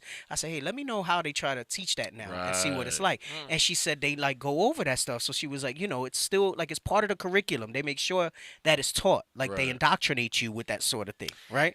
There was a movie, I remember this in Disney Channel when I was growing up and watching Disney Channel, about there's this guy, a Judite brother, playing basketball, and whoever knows this, and then he had to, he was living off his van, and then, he had to play with Jewish people. Oh, gosh, and so they make you feel like, oh, dang, look, black people, the Jewish helped him, and, bro... I forgot. They always got to put them there, even in 12 Years a Slave, right? I think it was it Brad Pitt's character that wound up helping him get some freedom or something like that. Yeah, did you watch that 12 Years a Slave? Oh, you got to watch that, bro. You got to check that thing out. Yeah. Anyway, come on, let's go back to this. As such, the Jewish studio heads largely refrained from making any movies about Jewish themes or snuffing out anti-Semitic content even within their own films, or otherwise exerting their influence in any obviously Jewish way. Even as many of the golden era of Hollywood's most acclaimed writers and directors, Herman Mankiewicz, Ernst Lubitsch, Lubitsch. My bad. George Cukor, Billy Wilder were also Jewish. Gentleman's Agreement, the landmark of 1947 film about anti-Semitism, didn't have any Jewish producers, directors, or major stars, though some of its credited writers were Jewish. Right, so they're trying to make it seem like this changes the fact that they started the studios and they still run the studios during their corporations, right? It doesn't make sense. Go ahead, keep reading. Famously, Hollywood's Jews also went out of their way to avoid offending Hitler during the Nazi era, continuing to do business with Germany and largely avoiding featuring Nazis as villains in the Scroll. I want to jump through some of this. There's Spielberg. That's another one. Okay, hold on. Let's read this here, and then you can let me know about the call. No, go up a little. There you go. With the demise? With the demise of the studio system in the 1960s, Jewish creative ranging from Mel Brooks to Steven Spielberg to Natalie Portman no longer had to hide their identity from audience. Notice what I said earlier. I said they were in front during the early parts. Right. And I said, when did they start to go ahead? When did they start to change their agenda and shift their control to the background, but then push forth their agenda about teaching about the Holocaust and everything else? All right. It says during the 1960s. Right. And that's when the truth started coming out about who the Israelites were, right? Yeah. I mean, there was no internet and stuff, but the timing is a little conspicuous, no? And then you think about it too. That's like as the transition out of slavery, like you were talking about civil rights. Yes. So the whole approach of how we were kept in captivity changed at that time. Yes, that's my point. That's so now they said they started making it as part of the movies, right? Go ahead, read on. But instead made it an essential part of their public personas. Now they started to say, we're those people. Right. Right? They didn't talk about it in the early part, right? They just were running the studios openly. Then they said, notice, it says that the demise of the studio system in the 1960s, that was orchestrated. They said, let's pull back. We're going to run things from the background, and we're going to now use the media to push out this agenda to make people convinced, right? Right. That we're It's the Jews. Mass manipulation. That's exactly what it is. That's exactly what it is. Let's take the call real quick. Who we got on the line? So we have Sister Marie from headquarters. Okay. She wanted to weigh in on the different roles of Amalek in today's society. And she said she had a book that she had mentioned as well. Okay, all right. Is she on? I can get her on right now. I was waiting for your cue. Oh, yeah. Let's get her on. All right. She's on. Shalom, sis. Welcome to the Power Hour. Shalom, most high in Christ bless. This is Marie calling from headquarters. How are you? I'm great. Most high Christ bless you. Welcome to the show. Thank you. I just wanted to bring up a book that I read a few years ago, The International Jew by Henry Ford. And one of the things that he pointed out was that a lot of the Jewish people, they, when they go into school and college, they pursue management and law positions so that they can hire their own and they can, again, do the crafty counsel like it says in the scriptures, shaping the laws in the countries. So I just thought that was right. interesting. And we're pulling up the that book. you were No, bringing go back to where the title was. The full title. Go back. So interestingly, the International Jew, and then it says Aspects of Jewish Power in the United States is what the name of the book is called. Wow. All praises, sis. So I appreciate that little tidbit. You know what's interesting? It makes so much sense. And it's funny, we try to tell people in Israel to do that stuff, but everybody wants to be truck drivers. Right. We telling people we need brothers and sisters to go to law school. Lawyers. We need brothers and sisters to go. We sorely need some legal representation. Right. We got a lot of these young brothers and sisters that don't know what to do. They jump into law school. You know what I'm saying? Let's get it going so that you can come out and help your people. Right. Let's go down a little. Look what it says. Right. So basically, they monopolize industries, and they say, okay, yeah, I got a guy that sits on a judgeship. I got a guy that's an attorney. I got a guy that's the head of this. I got a guy that sits in this political office or whatever it might be, or he has access to people in political office and things like that. And that's how they kind of move around and operate. Right. That's the international. Wow, that's crazy. And you're right. They teach them from a young age that this is the way you need to move. So that they can keep themselves moving. Yeah, and I work with a lot of Amalek, and that's with a lot of their children. They go into law. It never dawned on me to. Yeah, because of think about course, that. I mean There's that's another thing. Go ahead. Oh no, I was going to say another thing. I was just reading today about the ADL. I was just looking it up to see what their stance was with Martin Luther King Jr. And of course, they turned out they were spying on Martin Luther King Jr. for J. Edgar Hoover and the FBI. Mm-hmm. And the document, it was more than that. They were into some international spy ring with Israel and some other countries. So I'm kind of surprised that the organization still lasted even after they were investigated and all of the spy rings that they had going on. But here they are; they're still around. Yeah, well, it goes into what you just brought out, because they've put people in positions that when they run into trouble, they're able to help them get out of those things. So it's basically, they say it's a conspiracy theory, but it's a big confederacy that they have, that they're able to say, hey, okay, we don't got to worry about this. And before they execute a plan, they have meetings and they say, okay, well, if this comes up or we get litigated this way, who do we have here? Who do we have there? Oh, we got this guy. This is my, third cousin twice removed. He's a judge in this county. We got this guy that owns this law firm. We got this guy that sits in this office, right? You saw that too, not with so much Jewish people. You saw that in the movie Casino. Yeah. Where they had to employ some of like his nephew or whatever because they needed to get certain permits and things like that. So I just use that as a small example to show you how on a broader scale and more serious things these things work. But the ADL was created for them, as a tool for them, to be able to maintain and operate with the way that they do. And they have deep pockets because they have anonymous donors, which are descendants of these people from all these movie studios, all these different industries where they have this wealth and they've been set up. So, the reason the ADL is still in existence is that nobody can outspend them. They'll tie you up in court and in litigation and they can't outspend you. And imagine what the celebrities that, we could have that same thing set up if we could get on one mind, one accord as a people, anonymous donors, rather than giving your money to them. Well, that's just it, though. And, I think that's what we're trying to maybe help encourage as some of these people that have the influence and the resources to do so. We would love to go ahead and put that type of thing out and create some organization that's like the ADL before Israelites and to speak up for our people and advocate for that. But that there's a lot of hoops you got to jump through. I mean, look, case in point, Candace Owens just tried to start this bank. And thank you for the call, sis. We appreciate the heads up. Look at, you're welcome. Most High in Christ bless you. Look at it was called Glorify Bank or something, and they were trying to charter a bank that basically wouldn't shut you down for free speech and things like that, and they were not able to get it off the ground.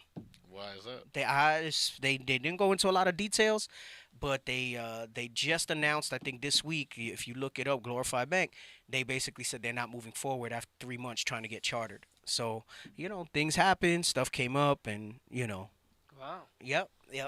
Let's go back. I know we're moving at a little bit of slower pace with this article, but I feel I didn't just want to pick certain parts of this article because I think the whole thing is pretty heavy. Well, and we'll pick up a little steam guess what? As we go on. What's up? I just purchased the book An Empire of Their Own, How the Jews Invented Hollywood. Oh, you just purchased it? Yes. You're going to go through it? You're going to try to bring it out? You're going to try to bring it out? I just purchased it. Okay, all right. All praises to the Most High.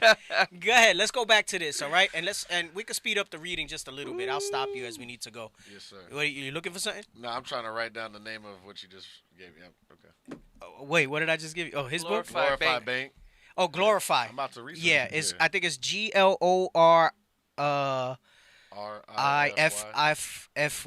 or FI. It's on something. the screen. Yeah, that's it. Glorify. Anti-woke bank. See how the media anti-woke bank shuts down after less than 3 months, and it goes into a little bit. And Candace Owens was one of the founders of it. They had Edom in the mix, but it didn't fit their agenda, right? So they no. Yeah, right? pump the brakes.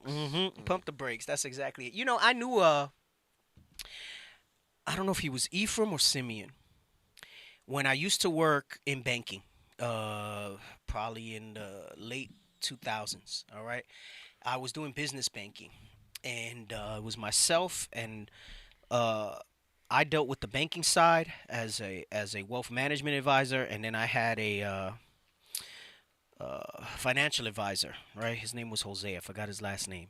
Anyway, we had a hookup with this guy, and he had a group, and they were all Northern and Southern Kingdom. They were black and Hispanic, and they were trying to get a bank chartered. And he didn't want us to help him get the bank chartered, but he wanted to help us in other areas that would help them get to the point. And let me tell you, it's not an easy thing to try to start a bank. Not at all. Wow. It's not. You think it's a simple process and stuff like that. It is not an easy thing. And, you know, the men in the black suits are going to come to you if you try to get too big, and you are allowed to charter a bank to tell you how to play the game, you know. And I don't think he was ever able to get it off the ground. We worked with him for a long time because they were going to have a lot of money come through, and it had to come through like another bank first before it went into what they were trying to do and stuff like that. And I remember we went out to the guy's house. I think he lived in one of those good parts of Jersey or something like that. And it was almost impossible for him to get it going. We worked with him for like over a year, and it just folded under. You know, I mean, he never got into it that time. You know, I was very early in the truth, so I wasn't, you know, where my awareness is now. Understand it, right. But you know, I thought of it now as we're talking about that, and I remember it was hard for him to get it going too. So anyway, let's go back to this. With the demise, let's read that again. With the demise of the studio system in the 1960s, Jewish creatives ranging from Mel Brooks to Steven Spielberg to Natalie Portman no longer had to hide their identity from audiences, but instead made it an essential part of their public personas. Earlier this week, in a New York Times interview, Spielberg acknowledged that Hollywood was a welcoming place for Jews when he arrived as a young filmmaker. So you see the contradictions in the article, right? She's saying, no, it's a trope. And then he's saying it was a welcoming place. And they're trying to say, well, that changed. It wasn't all. So you're telling me, even though they were the studio execs, it wasn't welcoming for them? Right. But she goes on to say how they all kind of stayed with each other because of family ties, kind of what the Sister Marie just brought out to us with the book and stuff like that.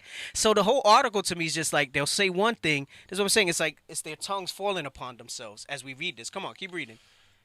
Spielberg acknowledged that Hollywood was a welcoming place for Jews when he arrived as a young filmmaker. Being Jewish in America is not the same as being Jewish in Hollywood. He said while promoting The Fabelmans, a loose retelling of his own Jewish upbringing, being Jewish in Hollywood is like wanting to be in the popular circle and immediately being accepted as I have been in that circle. So he's telling you it's a welcoming place for Jewish people. And my whole point in this and is that they're trying to say that it was anti-Semitic to say that they run Hollywood. Wow. And he's telling you that it's did you get the part where he says it's not a crazy thing to think, but it's a crazy thing to say? Did you find that part in the Chappelle clip? Yes. Finish this paragraph first, and then let's play that. Come on. By a lot of diversity. To be in the popular circle and immediately being accepted as I have been in that circle. By a lot of diversity, but also by a lot of people, like a lot, who in fact are Jewish. All right, read the next paragraph and then we'll pull up the clip. Come on. Still, such ethnic affinity has often been deemed conspiratorial. Hollywood is run by Jews and owned by Jews. It is. Come on. It's a lot of Jews.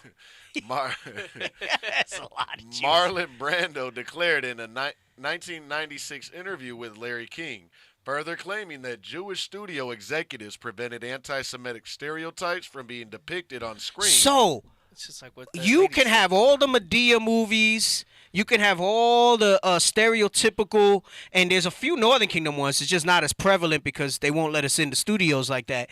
But you can have all these anti-Semitic aids. Remember I said Denzel finally won an Oscar for what? Playing a crooked Nooka cop. Yep. Right. You know what I'm saying? No morality. That's okay. But he had done such amazing roles prior to that, and he ain't win an Oscar for something a little more worthy. Right. You know? And you see it on and on and on. That's that stereotypes. That's that typecast sort of thing. All right? Go ahead. Keep reading this. All right? Owned by Jews, Marlon Brando declared in a 1996 interview with Larry King, further claiming that Jewish studio executives prevented anti-Semitic stereotypes. So they won't show things with anti-Semitic stereotypes, but they'll show things with black stereotypes, with Hispanic stereotypes, with even Native American stereotypes. Because all those John Wayne flicks and everything, how did they display the Indians? Right? Very stereotypical. Savages, they played them dumb. Right? Come on. Prevented anti-Semitic stereotypes from being depicted on screen while allowing stereotypes of every other minority group, because that's where you circle the wagons around. That's what Marlon Brando was saying. Remember, he said that's where you circle the wagons around. That's what they would do to try to stop the Indians in those old westerns. They would take their wagons, all right? They're freaking, those were like pirate ships because they were going into the west to take the Indian lands. And they would take those wagons, and that's how they would surround the Indians with their wagons and then shoot them down. That's like a prototypical movie scene from that era, right? He says Hollywood, okay, and he got away with it a little bit. He got a little backlash, but he says he was Gad. I don't know how true it was, all right? He had like a whole thing where he had like a Gadite thing. Like if you look it up, Marlon Brando and Native American thing, there was like a whole controversy about it. But they let him get away with it, and he didn't get ostracized as bad, okay? Because he was Edom, right? He was Edom. So it says he basically is telling you the insider secret. They will not portray Jewish stereotypes, but every other minority group, they'll make money off of portraying us in a stereotypical manner. All right? Let's put, despite this outburst, go ahead. Despite this outburst, which prompted intense backlash from Jewish groups, Brando was known for having close relationship with Jews and demonstrating a strong understanding of Jewish theology and culture throughout his life, and apparently spoke Yiddish quite well. See how they covered up for him at the end of it, right? But Chappelle's the devil to them. Ye is the devil, right? If your complexion's not the right color. It's like what you say, it's a sandwich. Right. They sandwiched it, right? Let's play this clip from Chappelle, and then we're going to come back to the article. I know we're spending a lot of time on this article, but it's necessary. Come on.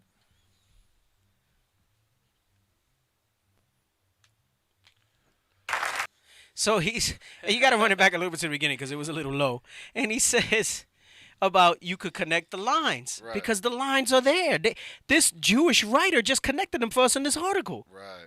Steven Spielberg out of his own mouth was saying that. Marlon Brando is letting you know how it goes down, right?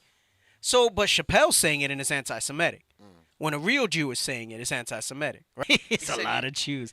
You can think it, but you can't talk about it publicly. Right. It's like an unspoken rule. It's like an unspoken rule. All the secret little things that go on there.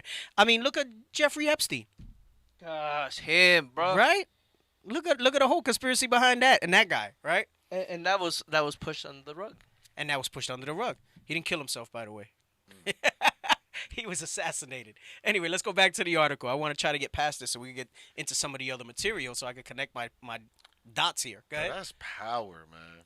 Bro, that's extreme power. That's real power. Like, it's an unsaid rule that everybody knows, but that is power. But you know what's more powerful and they can't hide? This right here. Bible. That's exactly right. This right here. They're not going to be able to hide this thing right here.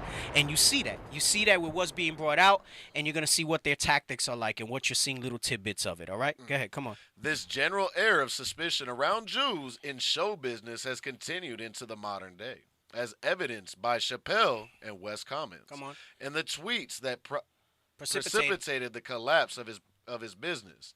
West singled out Jewish producers and managers in the entertainment industry he had affiliations with, echoing how believers in anti-Semitic conspiracy theories about Jewish control tend to fixate on Jews in leadership positions outside of the public eye. Because that's exactly where it's at. Go ahead, keep going.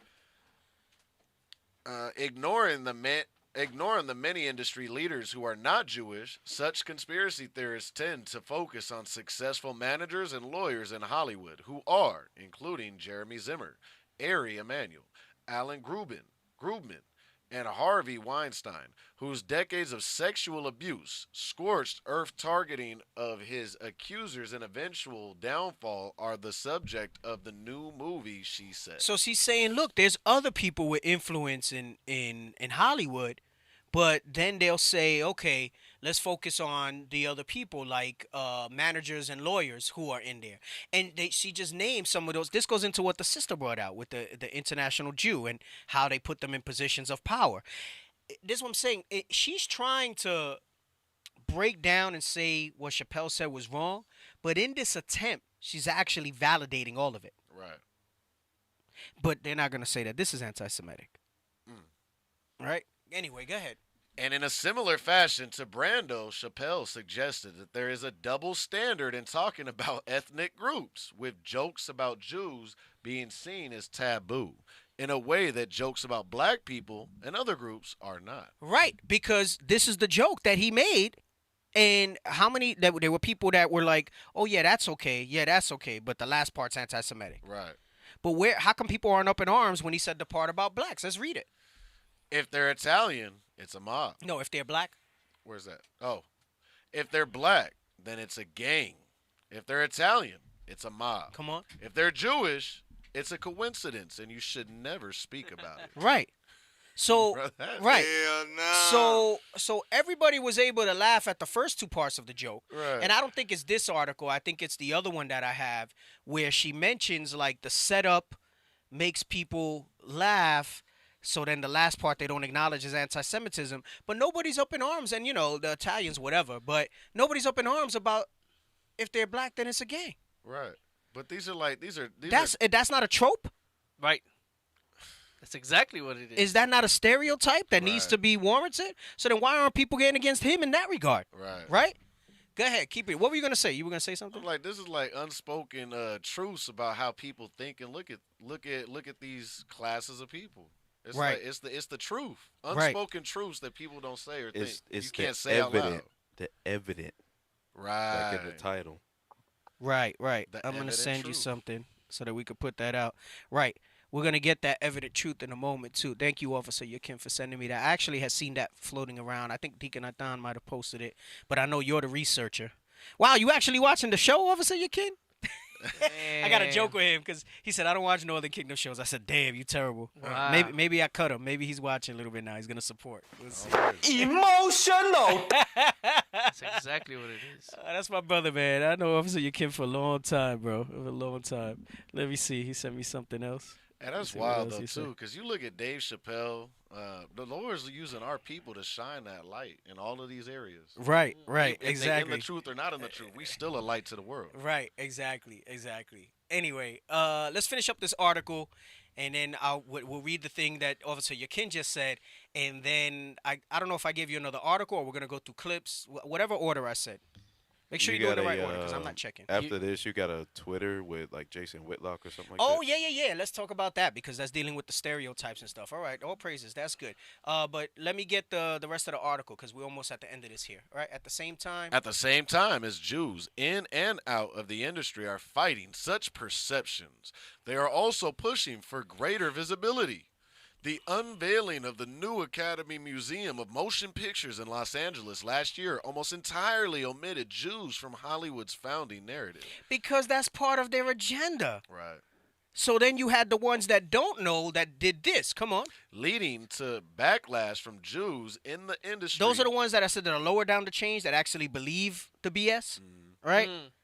That was by design. Because how are you not going to have them in the museum of the founding of Hollywood when we read at the beginning of the article that they founded all the major Hollywood studios? They created Hollywood. They created Hollywood, it says. It says they created Hollywood. What you see today is them. You think people just let that go? Right. She's trying to say that corporations took it over. You think people just let that go? Come on, man. You own the most powerful medium in the world. To subliminally and suggestively put in people's minds whatever messaging you want. Right. They've gotten to the point where they put psychologists behind these movies and these themes to place the messaging that they want into it. Movies are a form of advertising. You'll look that up and they'll show you product placement and how they'll put stuff in there. Right. And what it does is subconsciously it normalizes certain things to you. It goes into sociology with normalizing behaviors. And they have the most powerful. They own the mouth of the dragon. Yes. I was gonna say the same thing. That the flood. That's the flood. Right. And you think they just walk away from that and hand it over to a corporation? No. And not maintain some sort of control over that? Right. So I was watching. I wasn't watching. I put it on a little bit. There's a trailer for the book that was named Hollywood: An Empire of Their Own. There's a trailer, and it says when they started Hollywood, they started off with advertisement. products. And then from there, it went into branched off into different things. Right. I remember some years back I had seen it. Goes into the suggestive messaging that they put in movies and everything else. And again, why do you think there's such a strong agenda? Let me come back to this. Remind me if it's a KFC commercial. Why do you think they're going so hard to push this Sodom agenda? Remember what they said here, that they in as early as the early 1900s in the article. I know it's a lot of information, so it probably went over a lot of people's heads. As early as the early 1900s, okay, and get me that scripture about the Sodomitish sea. All right. Cast out fish. Yes, it says that Christian groups were going against them because movies were pushing sex and different things like that. Right. Now, it wasn't the R-rated stuff we have today, but they were still pushing what they call suggestive things. You'll hear that term. This is suggestive content. Suggestive content. Right. And that suggestive content, when shown enough, creates an environment in your mind that's ripe for you to sin. Right? To put things forth and act in a certain manner. They normalize things, all right? There's so many terms. They socialize you to what they want. And they have the flood that comes out of the mouth of the dragon, okay, to do that sort of thing. One of those things that they do is this agenda to make sure that even if it has nothing to do to further the narrative of a movie, that they portray gay and lesbian characters for inclusivity. Gay and Chappelle said it best. He said, I'm jealous of the LGBTQ movement. He goes, because they've made more strides in the last 10, 15 years or whatever it is, I'm paraphrasing it, than we've had since the civil rights movement, since Jim Crow and everything else. He goes, I'm jealous of how far they've been able to come in their representation and everything else. And it all goes back to this thing where they exercise this control. She said that, listen, there's truth in all these things. She said there were groups writing books and advocating against the early Jewish studio heads because they said that they were pushing things that was suggestive. Right. And the morality, like in a lot of this article, they keep talking about how they were being approached directly about the immorality about what they were doing. Yes. But the Jews, we were known for keeping God's laws in the Bible. Yes. So that tells you it's a whole nother people. Well, that goes into what we're going to bring out in Esther, too, all right? So we can pause for a minute, and we might as well bring all that stuff out. So read this one first, though, okay? The book of 2nd Esdras, chapter 5 and verse 7. Bring it out! The Sodomite sea shall cast out fish. Wow. What are the ways that they're casting out fish? It says the Sodomitish sea, right? Because it used to be that sodomy, that homosexuality, was underwater, right? The fish are underwater, meaning they were in the closet, right? That's the term that they use, okay? That they were in the closet. How do they cast out fish? Now, because of suggestive things, because of laws and legislation that was passed, and now this big push to put it in movies, even though it has nothing to do with the movie in and of itself, doesn't further the narrative, none of that stuff, right? It was in Buzz Lightyear. They put it in kids' things. They want gay superheroes and all this other stuff now, right? They put all this out there, what? To normalize and to suggest this behavior. This is part of that casting out fish that they put it. Now it's not under the water anymore. Now it's in your face, all right? And notice it says the Sodomite sea, again, dealing with the flood that comes out. So meaning it's not going to be something that you have to search out. It's going to be in your face. And what's one of the biggest influences that you can have in that is the media, starting with movies and things like that. All right? Go ahead, read that part again. And the Sodomite sea shall cast out fish and make a noise in the night, which many have not known. Right, which many have not known. That noise in the night, meaning that it was done in secret. Remember how we often say how, gosh, it feels like it went from it being so taboo to all of a sudden so quickly accepted. That's what Chappelle's saying. Gosh, I'm jealous of the way their movement has made so much ground compared to ours that we still struggling, right? Go ahead. Was that in on that? No, sir. Go ahead. Which many have not known, but they shall all hear the voice thereof. But they will all hear the voice thereof. Why? Because it's in the movies, it's in the TV, it's on radio shows, it's in books, it's in advertisements. It's all over social media and Instagram. You going through a feed, all of a sudden you see some gay shit, and you're like, oh, pardon my language. And you're like, oh, flip, keep going, right? You can't even watch a movie or TV series. You gotta turn it off. No, it's in there. It's in there. So we're in those prophetic times, right? You said a gay fish. It's in those prophetic times, all right? It's in those prophetic times. Get me what I told you in Esther. Was it 13 and 4? Let's start at that real quick. What were you gonna say about KFC? Oh, so my thing with KFC was years back I had seen they slowed down a clip from a commercial when they came out with their dollar menu years back. And if you slow it down, you don't notice it at full speed, but when you slow it down really quick, the screen flips up and you see a dollar bill. But it's not in the shot. It's done like it's milliseconds. You have to slow the footage to see it. What is $1 for? Because it implants in your mind the visual of a dollar bill and that the food is cheap. So it's not enough that they say it's $1. It's not enough that they're sitting there showing you that it's good when he's eating. It was a commercial where the dude was like on the steps of like a brownstone building, and they were talking about he was eating the chicken sandwich, and then the brother came up and he was like, hey, yeah, whatever, blah blah blah. And they show it when you slow it down. It's like a little flip up. So movies, media, all that stuff. It has not just in the message that's evident in front of you. It has suggestive visuals that your mind receives, right? And then subconsciously your brain starts processing things that you don't realize of it, all right? So Yes. so it's like on that movie Focus where they kept putting the Mandarin Wu. Like, have you ever seen that with Will Smith? I only seen like a clip at the end or whatever, man. but I might need to look into that now that you mention it. Don't spoil it for me, all right? I won't spoil it. But Okay. there's a scene in there that shows exactly what you just said. Right. So it's the they power of manipulate suggestion, they tell you, right? Hey, right, look, and Imelda just said it right. Just like they push the white Jesus in movies and shows and stuff like that. Tell me that's not powerful suggestive behavior that the world believes a lie, Influence. right? Yeah. That's why it talks about the bewitching of no. They said that if it were possible, they would deceive the very elect. Right. Because it's that strong. It's that powerful how they have that thing set up. So now you were mentioning the morality. Right. And they're saying that the Jews, the Jewish in Hollywood, were always pushing immorality. Right. They have influence. They have outsized control, which means they okay all this stuff. But they're supposed to be a righteous people. So why would they push this type of thing? Right?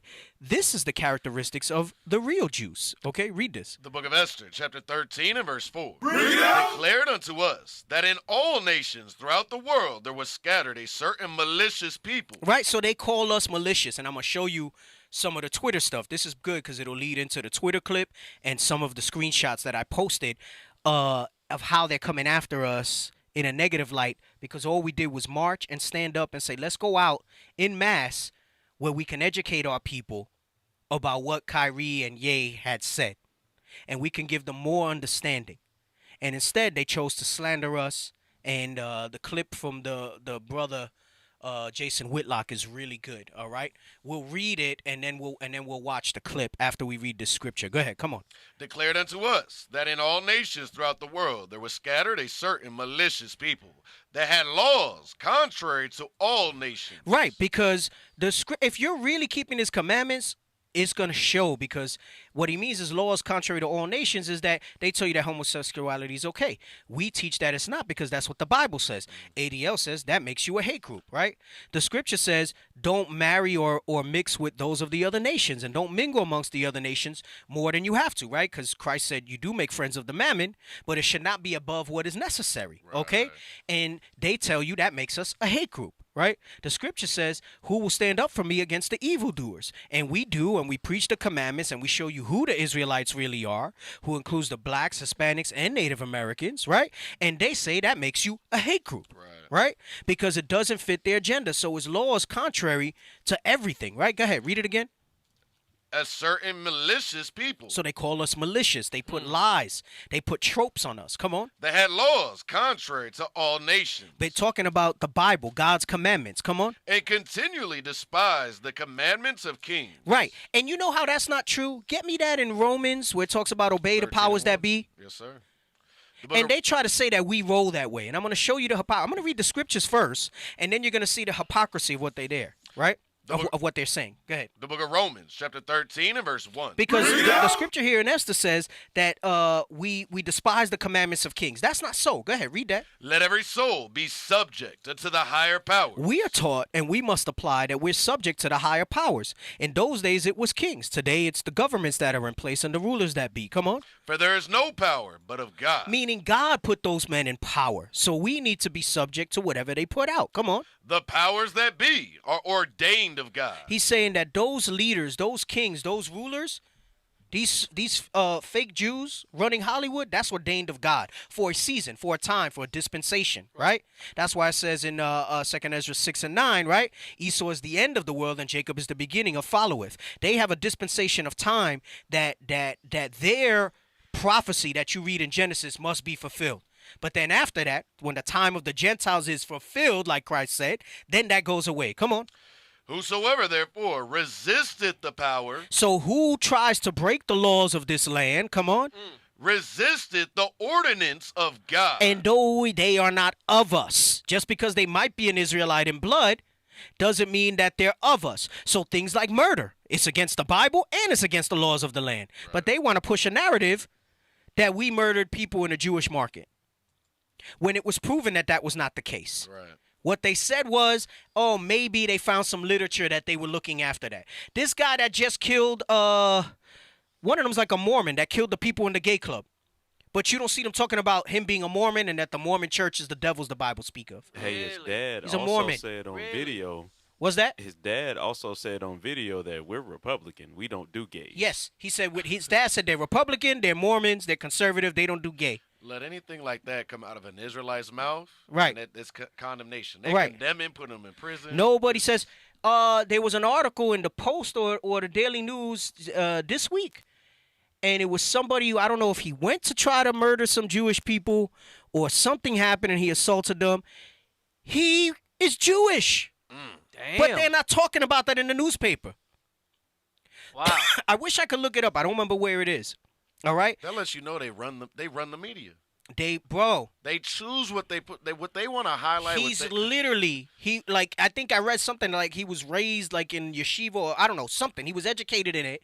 Right. Might not have been a major practicing one, but he was, and he was trying to kill his own people. Wow. But they're not talking about that he was a Jew and that he's anti-Semitic. Right. Right? Anyway, go ahead. Finish reading this. Whosoever, therefore, resisteth the power, resisteth the ordinance of God. This is why we follow the laws of the land. So all the lies that you see about us, that we're not law-abiding, that we're this, that, and the other, no. We stand for what God says, and God also says that don't resist the ordinances, right? So long as it doesn't violate what the Scripture says, okay? So no, we will never stand for homosexuality. We will never stand for somebody portraying us falsely, as the Bible says, okay? We must stand for what God says, but we will do it peacefully. We will do it as law-abiding citizens of the land because we know it's God who sets up kings and rulers in the earth. You read that in Daniel, that he set up the basis of people to rule, right? Go ahead, finish that up. Is that it? And they that resist shall receive to themselves damnation. Right, and they that resist will receive. So basically, our life is at stake, all right? If we're not following the laws of the land. Right. So we're all lawful, law-abiding citizens. And it's not to say that there aren't some of us, just like in any religion, who might have repented. You know how many Christians are evil and bloodied, that they profess that they're Christians? Right. You know how many Christians are evil, even not to the extent of murder, but into the way they operate and move in the world and they justify their actions? Yeah. Filthy people, wicked people that profess Christianity, but they don't get on them for that sort of stuff, right? Oh, so he threatened full screen it. Man who allegedly threatened New York City synagogue is Jewish, and he's the kin of a Holocaust survivor. Ooh. Boy, no way, boy. And this is November 20th, 2022. Right. It's a lot of Jews. Like a lot. But they're not. Now the new thing is they're not focusing on the fact that he was Jewish. Wow. They're not focusing on the fact that he was Jewish. All right? But Lord forbid, this was, they're coming up to us talking about, do you want to hurt us? Right. Do you want to, how are you not looking at your own people? Matthew Moran. Watch this. My client is of Jewish heritage. He resides with his parents, and his grandparents is actually a 93-year-old Holocaust survivor. And my client is a part-time caretaker. Right. So, but now, after that article, they're not talking about that anymore. Now they're just talking about the threats and stuff that he made. And there's no going into he's Jewish and does that make him a hate group and all of that stuff, right? Ridiculous. That's him. I think that's him there. Yeah, that's crazy.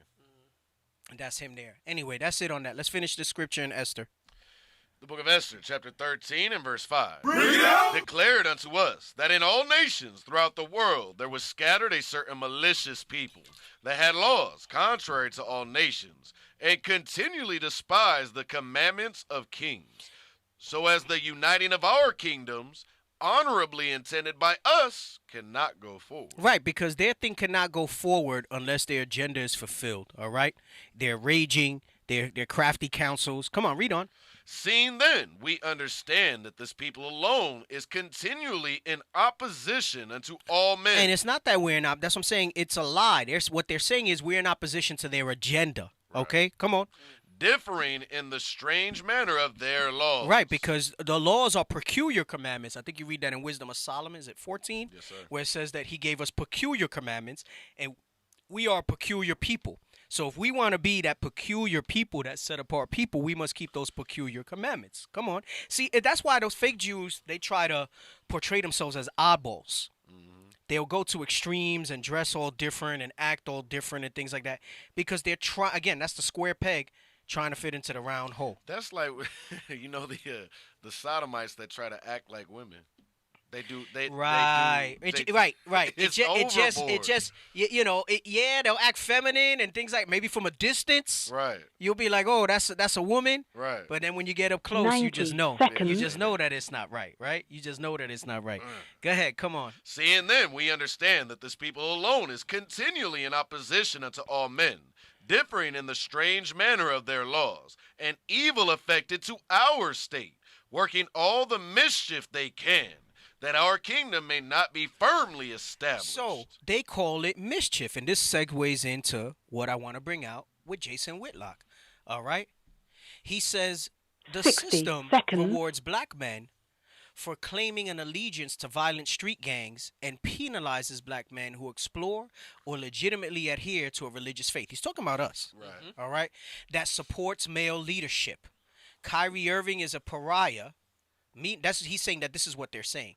Meanwhile, Dr. Dre, Snoop Dogg, and Jay-Z are American royalty. So you can gather together. Let's get that Zephaniah 2:1. All right. You can gather together. They'll allow you to gather together in homosexuality, in drugs and rape and disrespecting our women, in whoremongering, in prison, in gangs, in lust. You know, part of the class that I keep saying I'm going to do it. I haven't sat down I just have thoughts. I haven't really fleshed it out. 10 about the proving. Do it. Yes. And we've been waiting. Because I want to go into, I'm going to just give you another little tidbit. You've been waiting. I've been waiting, yeah. Do it. I want to go into, as I'm meditating on it, I want to go into also the male aspect, how suggestively they've put it into us that, right, it's okay for us to sleep around. Right? Now, listen, we know that the Bible says, as far as marriage is concerned, when we were able to have multiple wives, what it states in regards to that. A woman cannot, right? But a man can. But that whole mindset that we have, that it was all right for us to have many conquests and things like that, that was something that was implanted in us by our slave masters as well. And you read that when you read, is it Joel, where he said, I trade a boy for a harlot? Yeah. Gave a woman for they one. put that spirit in us to just smash our sisters, however, and not maintain relationship because they made the boys breeders, right? So that's where that whole mindset really comes from. Right. As far as a man hoeing around and sleeping with as many women as he can. They instituted that in us, that we run around thinking that we're breeders, and we'll sit down and speak philosophically that we're mammals and we're this, and the animal kingdom, men go around and they impregnate a whole bunch of... AKA Nick Cannon. And I wish I had Nick Cannon. Right. I wish he has that's a white supremacist mindset because they put that on us in slavery. So that goes into, because I'm going to hit both. I'm going to hit the woman's side of it, and I'm going to hit the men's side of it as well. Right. All right? About that sacredness of how it should be. And that just because I believe a lot of marriages in Israel are still primarily driven by lust. And the scripture says, take not my sister for lust. And we got to change that mindset. And I think if we really start changing that mindset in our minds, you'll have less backdoor marriages and you'll have more successful marriages in Israel if we start thinking about how God chose a mate for Adam. Right. And his thing was, there's nobody that's meet for him. I got to get somebody from within him. That's the essence of what I've been saying that I'm going to go over for a long time, but I'm putting together a bunch of stuff. So patiently waiting. I'll see. I want to do it I want to write it down, and then I want to do it as a broadcast because I think it needs to be seen by a lot. Right. But, just with scheduling and stuff, like I don't get to get up to the plate that much. Kept you the know? yawn. The lawyer's Kept the yawn. No. I mean, I'm sure if I ask and I request it, you know, and I'm sure they'll work it out for me. You know, say, hey, there's something I really want to go over. I'm sure it's fine. But you know, I don't know. Like I said, maybe I'll do it on the show. I don't know. There's a book. I'm gonna post it later in the chat. There's a book called "They Stole It, But You Must Return It." It goes into that whole thing. Yeah. So it might help you with some material, but it's cold. Yeah, you gotta maybe send that to me later so that I don't forget. Yes, sir. All right, so let's go into what we were going into here. Did we finish this verse? I want Zephaniah 2:1. Yeah, I wanted Zephaniah 2:1. Come on. The book of Zephaniah, chapter 2 and verse 1. Gather yourselves together, yea, gather together, O nation not desired. Right? Is that it on that verse? Yes, sir. Okay, so they'll let us gather together. They'll let us gather together in Islam. They'll let us gather together in homosexuality. Yep. Right. They'll let us gather together in sports. Tomorrow for Thanksgiving. They'll let us gather together for Thanksgiving. Gosh, I read some freaking old friend from high school, and Ice Cube posted something on Twitter today, and he said it's basically he was saying something to the effect that it's not Ice Cube, Ice-T. He was saying something to the effect that it's a BS holiday or whatever, but he'll take the day off. Right? He says we'll take the day off. And this friend of mine from high school comments on it, and he's like, yeah, we all know what it's really about by now, but we've changed it, and we made it about thanks and gratitude. Right. And I said, bro, Emotion. Let it be the day your grandma died or your mom died by the hands of, he said, we ain't talking about pilgrims on Thanksgiving, so basically it's okay to keep it. And then now let me change that day and say, no, make this day about gratitude. And see if you feel all right. You see how people can, like, disconnect from things? Right. And not really run with that sort of stuff? Like, come on, man. It all reminds me of what? The series about Gods of the American. No. What's the series? That American Gods. American Gods. And how they had, the way to survive is they had to tweak a little bit of the things, or they had to upgrade with the times. So it's still the same thing. Mm-hmm. You're still worshiping other gods. But what this means really is that we must gather together under this, right? Under the standard. When it says, is it in Isaiah where it says, lift up the standard, right? Lift up the banner. Right. So it's talking about we must gather under this. But this is what they don't want us to gather under, like we read in Esther, okay? Yep. They don't want us to gather under this. They say that to gather under this is contrary to their agenda and what they want. Right. If we were a Christian group, nobody would care. They would say, wow, look at these people standing for Jesus. Right. But then you get stuff like this. So let's play this that Jason Whitlock put so you can see the slander and the double standard that comes out. And you don't tell me that Jewish people don't run the media and the movies and everything else. All right? Yeah, let's play this. The system rewards black men for claiming an allegiance to violent street gangs and penalizes black men who explore and or legitimately adhere to a religious faith that supports male leadership. Stop. So, meaning you can portray stereotypes.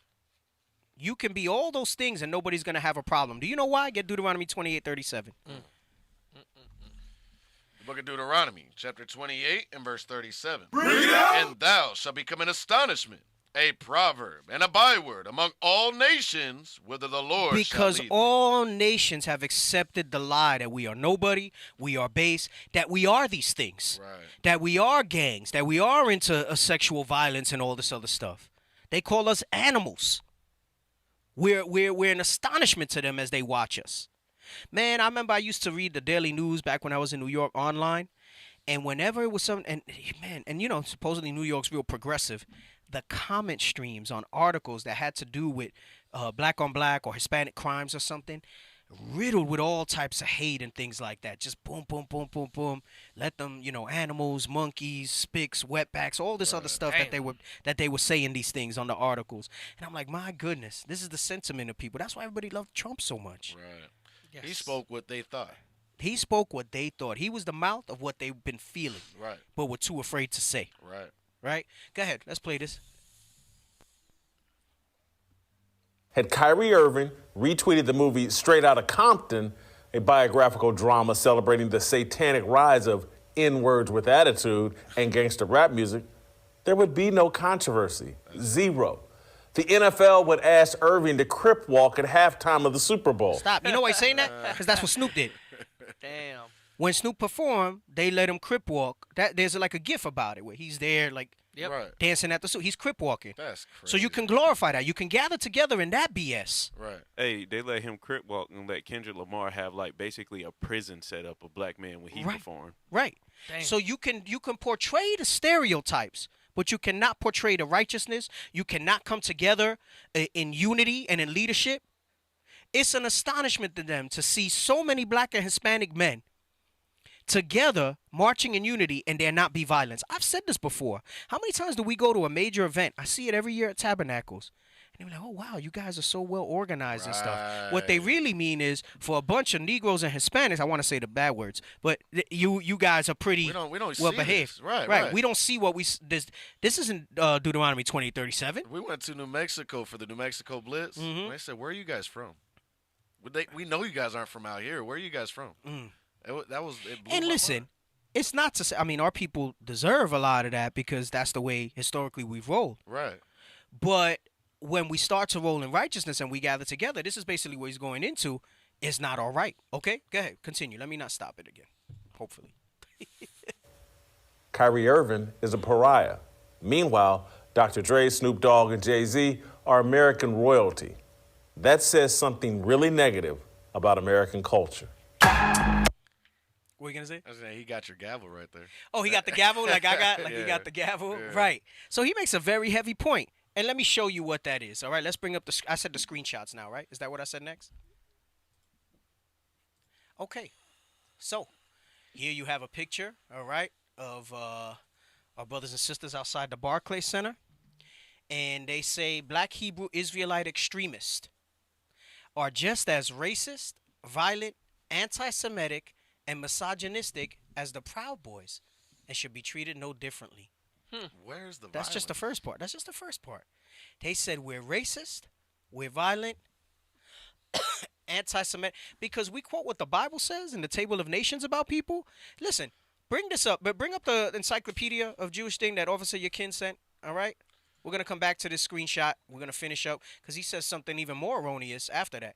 So this is the Encyclopedia Judaica, volume 14, all right? Encyclopedia Judaica, Jerusalem. All right, this is in their things. Semites. Dang. Okay? Go ahead. Read it, officer. A term originally referring to those peoples listed in the Table of Nations. So Genesis 10, they call the Table of Nations, right? Come on. As descendants of Noah's son, Shem. Right? So what we've been saying for the longest, you don't have to read that part, all right? Because that's going into the Vulgate versions of the Bibles and stuff. It says it in Sem. So Shem, right? It says Semites are all descended from Shem. This is the graphic that we brought up with the lineage of Shem, right? Come on. The derivative Semitic. Derivative means it's derived from the original. Okay, so Semitic comes from Shem. It really should be Shemitic, but they say Semitic. Come on. The derivative Semitic was coined as a linguistic term by A.L. Schlosser in 1781. And I think a few weeks back we showed that when we went over anti-Semitism, like in Wikipedia, it mentioned that it's a newer term. Right? It wasn't something that's been in existence in history. Came about late 1700s, really got popular like somehow in the 1800s, right? Go ahead, come on. Right. Just go Shem is given. Yep. Shem is given 5 sons who had 21 descendants. So there's, 5 sons that are all Semitic, and 21 descendants of those sons, which would make them all Semitic, right? Come on. Making a total of 26 peoples derived from him. Shemites, there are 26 nations, including blacks, Hispanics, and Native Indigenous, that are Semitic. That's 26 families in the earth that are Semitic. All right, come on. Derived from him. These include the Elamites. All right, the Elamites is going into East Indians, right? Come on. And the Assyrians. That's going into Syria, right? Today, modern Syria. So, go ahead. The Lydians. But note, Genesis 10:13. The Arameans and numerous Arab tribes. And Ishmael as well, all right? Right. So they're saying that Ishmaelites, that the Muslims, all right, the Arabs are anti-Semitic, but they're Semitic. All right, go ahead.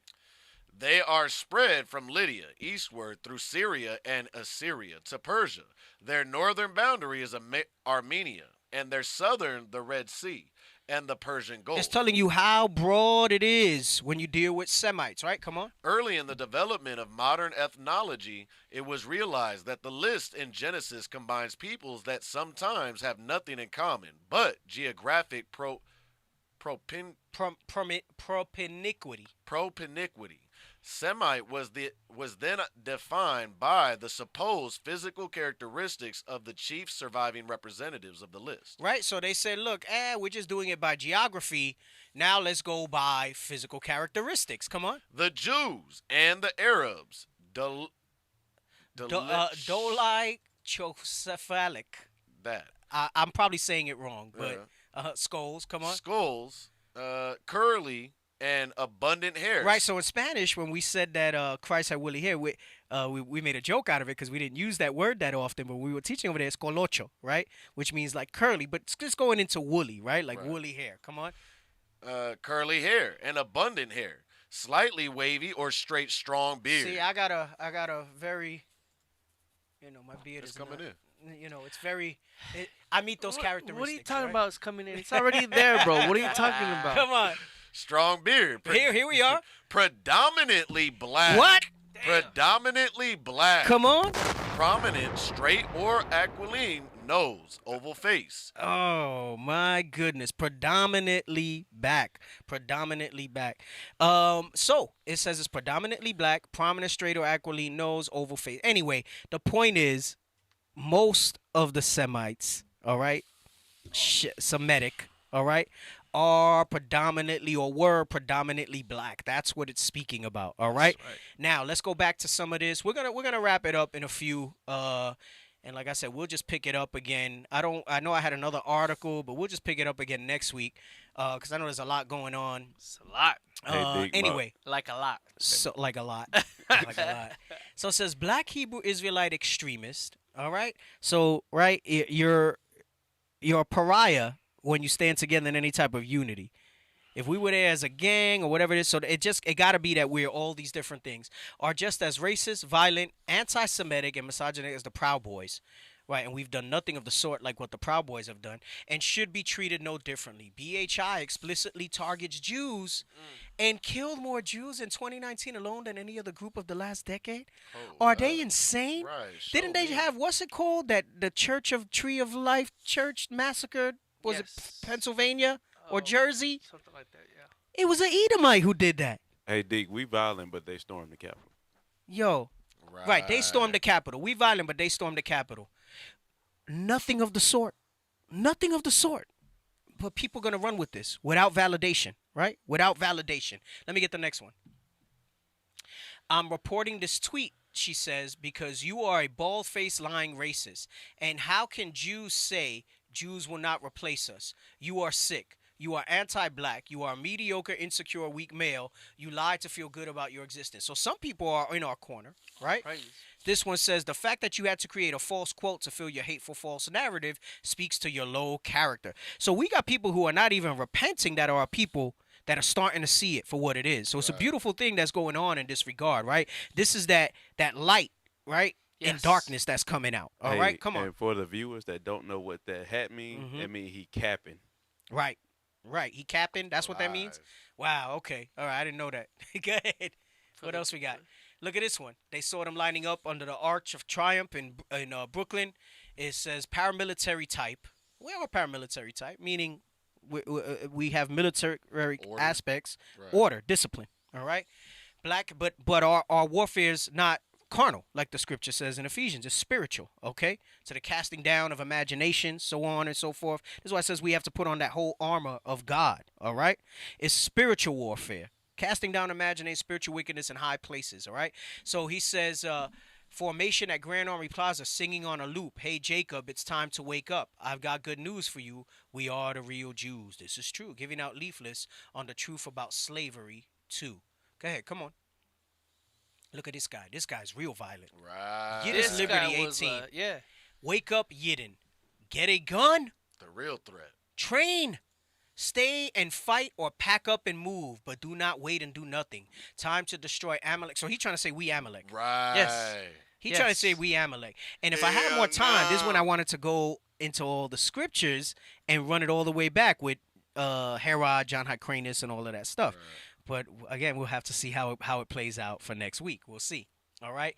It says, but look, they're saying that they're saying that we are a threat to them and we want to do physical harm to them. And here he is saying, get a gun and train and stay and fight. Fight what? Right. You want to murder us for speaking the truth? It says Black Hebrew Israelites out in force today, chanting "We are the real Jews" and "Time to wake up" as they march towards the Barclays Center in support of Kyrie Irving. Go ahead. Next, what do we got? Why we don't see these black men standing up the community like this against violence? This is what this vexed the crap out of me. And I like the response here. What are you talking about? The Israelites are literally in the streets more than anybody, and this is truth. They have pulled countless street dudes out of street life because the commandments, and they've repented and come from that, okay? You are literally looking at all the men they pulled out of the street life. Right. That's exactly right. Damn, Mr. Bond, whoever this brother is, somebody send him a flyer. All right, you just looking for something negative for no reason. No reason. Look at that. I'm telling you, this goes into gather yourself together, but in the stereotypes. Don't dare gather yourself together in righteousness. Well, look at what it Don't says. dare bring light to darkness. This person that commented, "Why don't we see these black men standing in the community?" Look at his picture. It says black, gifted, and gay. Eli just said that, bro. Oh, well, that's just the point. This goes into Psalms 2, where it says, why do the heathen rage and why do the heathen rage and the people imagine a vain thing?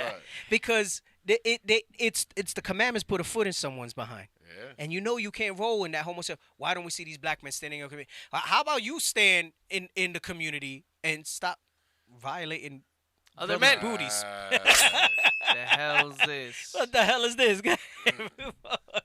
Go ahead. Wait, what's this? No. I didn't want to go into that. Was that all the pictures? I thought I sent you more. Okay.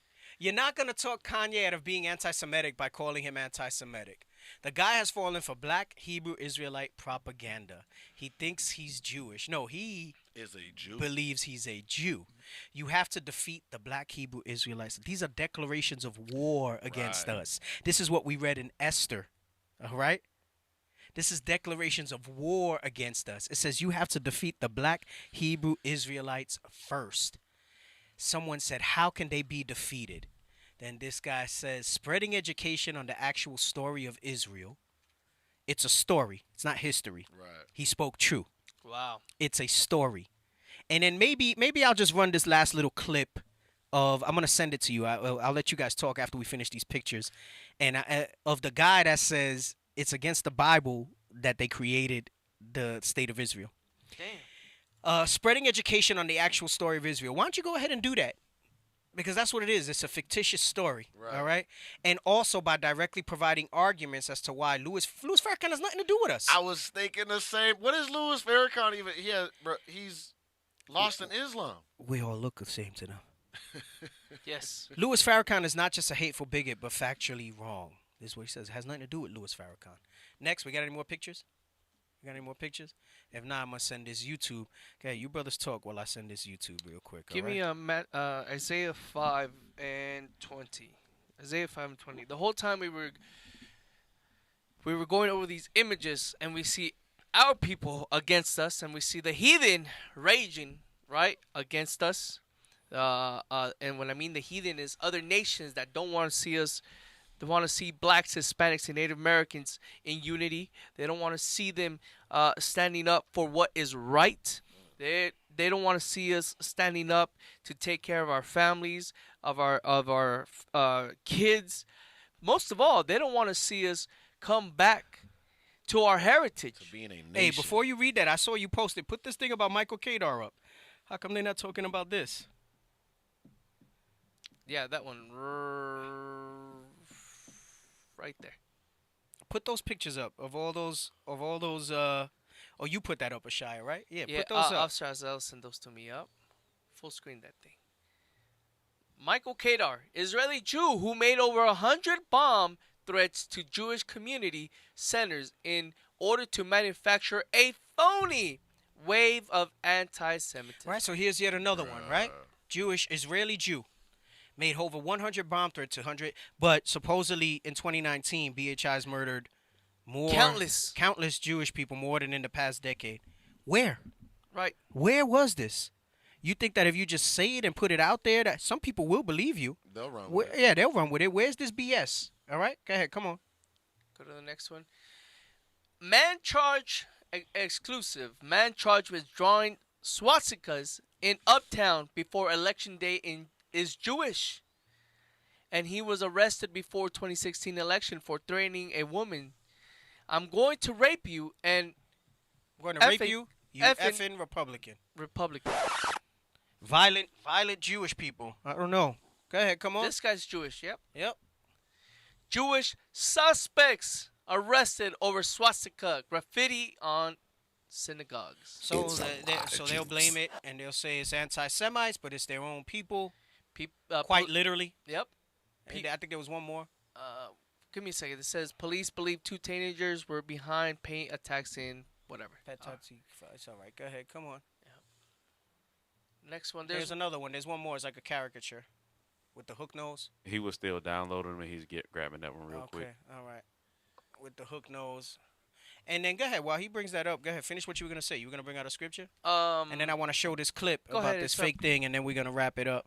So it says Shalom Temple. This is a cartoon. And this guy, hey, Rabbi, what you doing? How do you say it? You guys from New York? Hey, I don't know. Say the New York accent. What you doing? Nah. I don't know what you're talking about, man. It's a lot of juice. Right. It's a lot of juice. Right. So that's supposed to be, they're showing you, that's Amalek doing, basically they manufacture these things to make them, remember how I said earlier, they try to make themselves victims so they could fit into the curses. They could fit into this little box that says that people are against them. Everybody's out to get that everybody's out to get them. Right. No, man. Come on. Get out of here. Anyway, okay. Give me Isaiah. That was it on that. The book of Isaiah, chapter 5 and verse 20. This goes for all. Oh, and in this video, you're going to start at 3 minutes and 15 seconds. But let Officer Shia finish what he wants to bring out. This goes for all the heathen, other nations that are against us rising up. This goes for all you of our own people that are against us rising up and standing up and doing the right thing. Just like the brother said, you can crip walk. You can if Kyrie Irving was to push what's the movie he mentioned about Hebrews to Negroes. No. About no, he's talking about Straight Outta Compton. Straight Outta Compton, yeah. Y'all glorified it instead of us rising up and showing positive imagery to our people. This is for you. Watch this. Woe unto them that call evil good and good evil. Destruction, death, mourning when Christ returns. To them that call evil good, come on. And good evil. And good evil, come on. That put darkness for light. And light for darkness. That put bitter for sweet and sweet for bitter. Destruction for you. For going against us when we're doing something positive for our people, for our nation, for the negative imagery that has been portrayed for hundreds of years on our people. Woe unto you, destruction. You're going to get your judgment, whether you're of the other nations and also those of our own people that kick against the prick. You had something? You had something? Yeah. But we got the video, right? Okay, yeah, let's go into the video. We're plussing it up. All right, but before you get that, actually, no, we'll do it after. Go ahead. Play it. And stop, I'm sorry. We're going to go into this a little longer. I got to skim through it a little bit, so Lord's will next week we'll go into it, okay, a little bit. And I don't know. I think I got the title. It's going to be straight out the scriptures, but we'll see. Come on. Oh, okay. Go ahead. Okay. Of what it means to be a Jew. As it says, a Jew, Zionist. Stop. So he's saying there's a difference. If you look up Zionists, those are people who are for the pro-state of the 1948 formation of Israel, right? Which started with the Balfour Declaration, okay? So he says he's saying, I mean, you know, he's still professing that he's Jewish, that he's a Jew, but he's letting you know that within themselves there's a faction that don't believe in what's going on in the land of Israel and that it's invalid. He's basically saying what the scripture tells us, all right? Go ahead. For the speedy, peaceful dismantlement of the state of Israel. And then it's repeated nkusa.org, our site for people to go further and see it, their website, and then to see it's in Arabic, the same message. So stop. He's saying that his organization, nkusa.org, is for the speedy, safe, like, wait, run it back again. I want his exact words. I don't want to misquote him. Come on. A Zionist, and a what it means to be a Jew. As it says, a Jew, not a Zionist, and pray for the speedy, peaceful dismantlement of the state of Israel. Stop. How come that's not anti-Semitic? He's praying for the speedy dismantlement of the state of Israel. Wow. He's saying that the state of Israel is not according to the Torah. It's not according to Scripture. We know that. Right. But he's saying that, okay? Right. So he can say it. I'm not going to say it. I'm going to let him say it so that they can't say that we're doing anti-Semitism. Because if I say it, it's anti-Semitism, right? But he say it. Come on. Go ahead. And then it's repeated nkusa.org, our site for people to go further and see it, their website, and then to see it's in Arabic, the same message. And basically it means that people, unfortunately, around the world see somebody as I am dressed, and they think that automatically I am dressed very religiously. I'm definitely a strong supporter of the state of Israel and of the occupation of the people of Palestine. And in truth, there could be nothing further from the truth. In truth, what you want is the speedy, peaceful dismantlement of the state of Israel. Because it's contradictory. Judaism is subservience to the Almighty, practiced for thousands of years, a covenant with God to be subservient to Him. And Zionism is a new movement, a relatively new movement, a transformation from the religion into a base, materialistic, nationalistic movement to have a piece of land, which is forbidden for the Jewish people. Okay, we'll have to... Stop. You hear that? He says it's against that. Later on, we'll talk about it more next week. This is just a little peek. He goes into how the Council of Rabbis were against it. Like, they had their whole Council of Rabbis and they were against it. And now, again, right, on the surface, it don't matter what the hell they think, but I'm going to show you the holes in their ideology to make you that, like, they know what the scripture says, but they're willingly going against it because he said they wanted a piece of land. All right, let's get this in Zechariah 9 and 6, okay? Zechariah 9 and 6. The book of Zechariah, chapter 9. Oh, actually, hold on. Book of Zechariah, chapter 9 and verse 6. Bring it out! And a bastard shall dwell in Ashdod, and I will cut off the pride of the Philistines. Right, so the Ashdod, okay, if you look up Ashdod, today it's a city of southern Palestine. It's on the coastal plain of ancient Philistia, okay? That's why when you read on, it talks about the Philistines, okay? And since 1948, when they took this piece of land with the Balfour Declaration, it has been a city in southwestern Israel. So it's talking about a bastard will dwell there.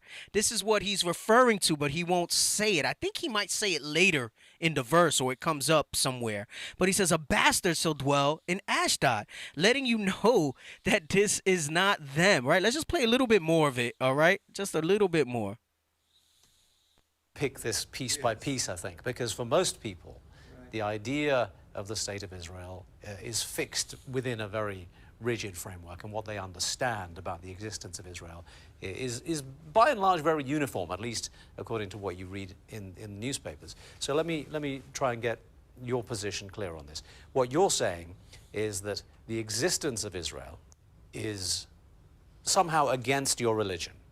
The Jewish religion forbids, since the destruction of the temple 2,000 years ago, we were given an edict, a decree by God. It's a prophecy of King Solomon, that we are not to attempt to recreate our sovereignty. Even 1 inch of Jewish sovereignty, even in an uninhabited land. Stop. What he's acknowledging is that God did not give them that land. It's not ordained by God. It is not ordained by God. Because God is not for them, okay? This is what he's acknowledging.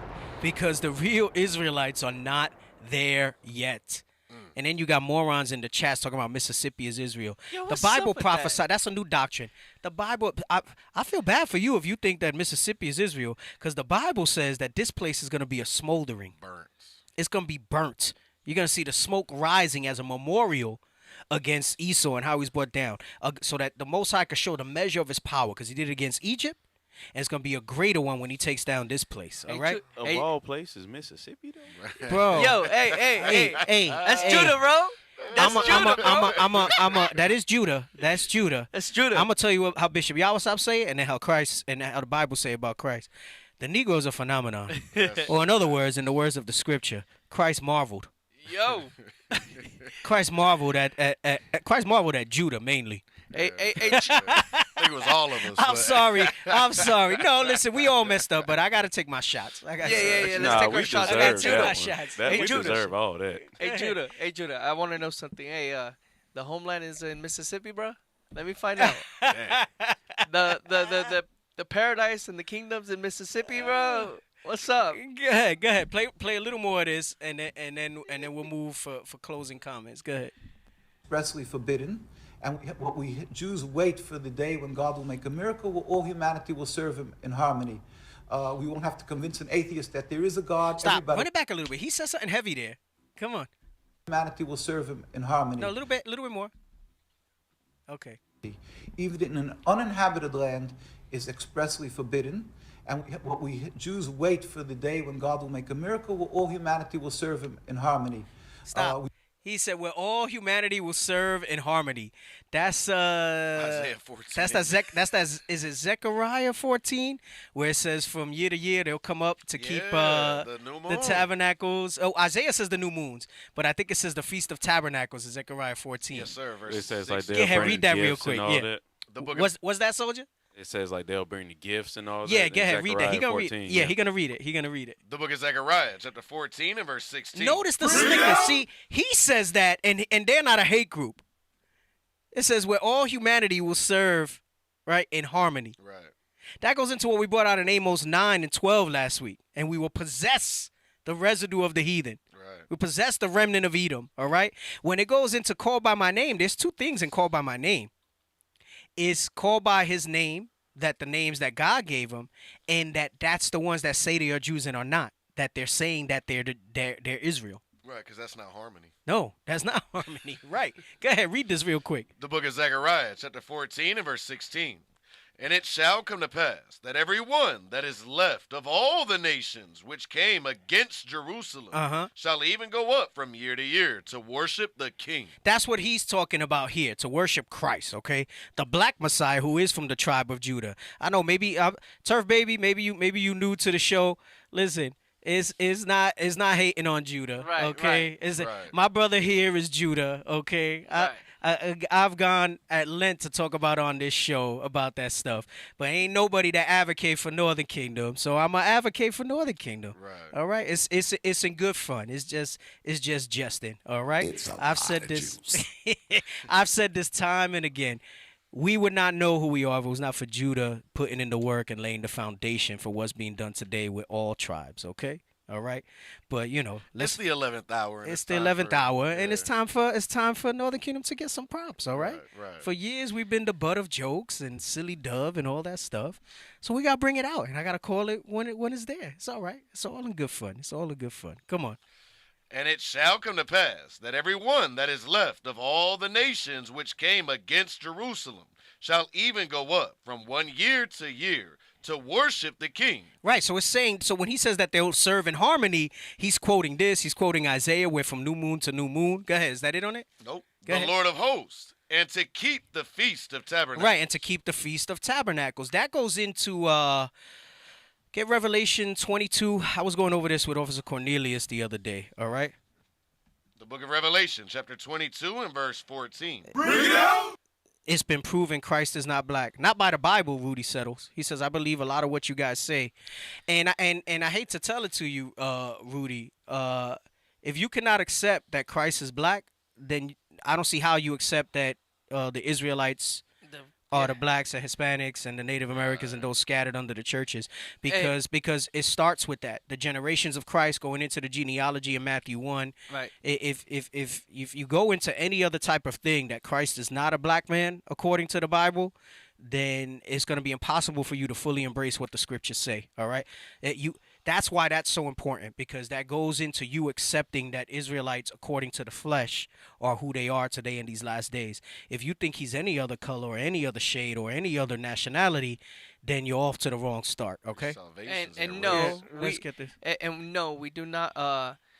We do not debate rabbis. We do not debate we do not debate rabbis. They got to prove to us that we're not the children of Israel. We are the children of Israel. He says that Metatron, just the fact that his name is Metatron. Listen, no, there's no misinterpretation. It says what it says. And are we misinterpreting Daniel 7:10? Are we misinterpreting, is it Jeremiah 14 about Judah being blackened to the ground? Are we misinterpreting Songs of Solomon, chapter 1, verse 5? Are we misinterpreting where Miriam got leprous? We're going to have the movie that shows that visual. Are we misinterpreting when Moses put his hand in and it turned white? Are we misinterpreting the fact that when Esau was born, they had to mention his skin color because it was different from anybody else that was there? Are we misinterpreting the Bible dictionary where it says the Hebrews were of dark skin? Right? No, there's no misinterpretations. It's just people that can't embrace what's really there. Right. And that's okay. Because it's for God to give the revelation. All we can do is plant and water, and that's all right, okay? And that's all right.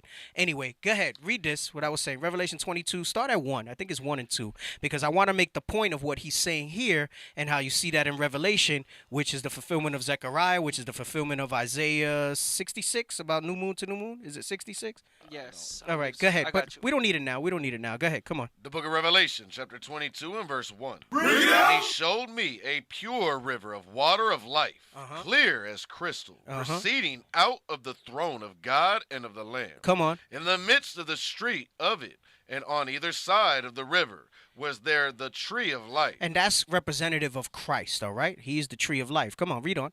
Which bear 12 manner of fruit. Which bear the 12 tribes of Israel. Come on. And yielded her fruit every month. And yielded her fruit every month goes into, they would keep tabernacles, they would keep the new moons, they would keep all these different days and holy days.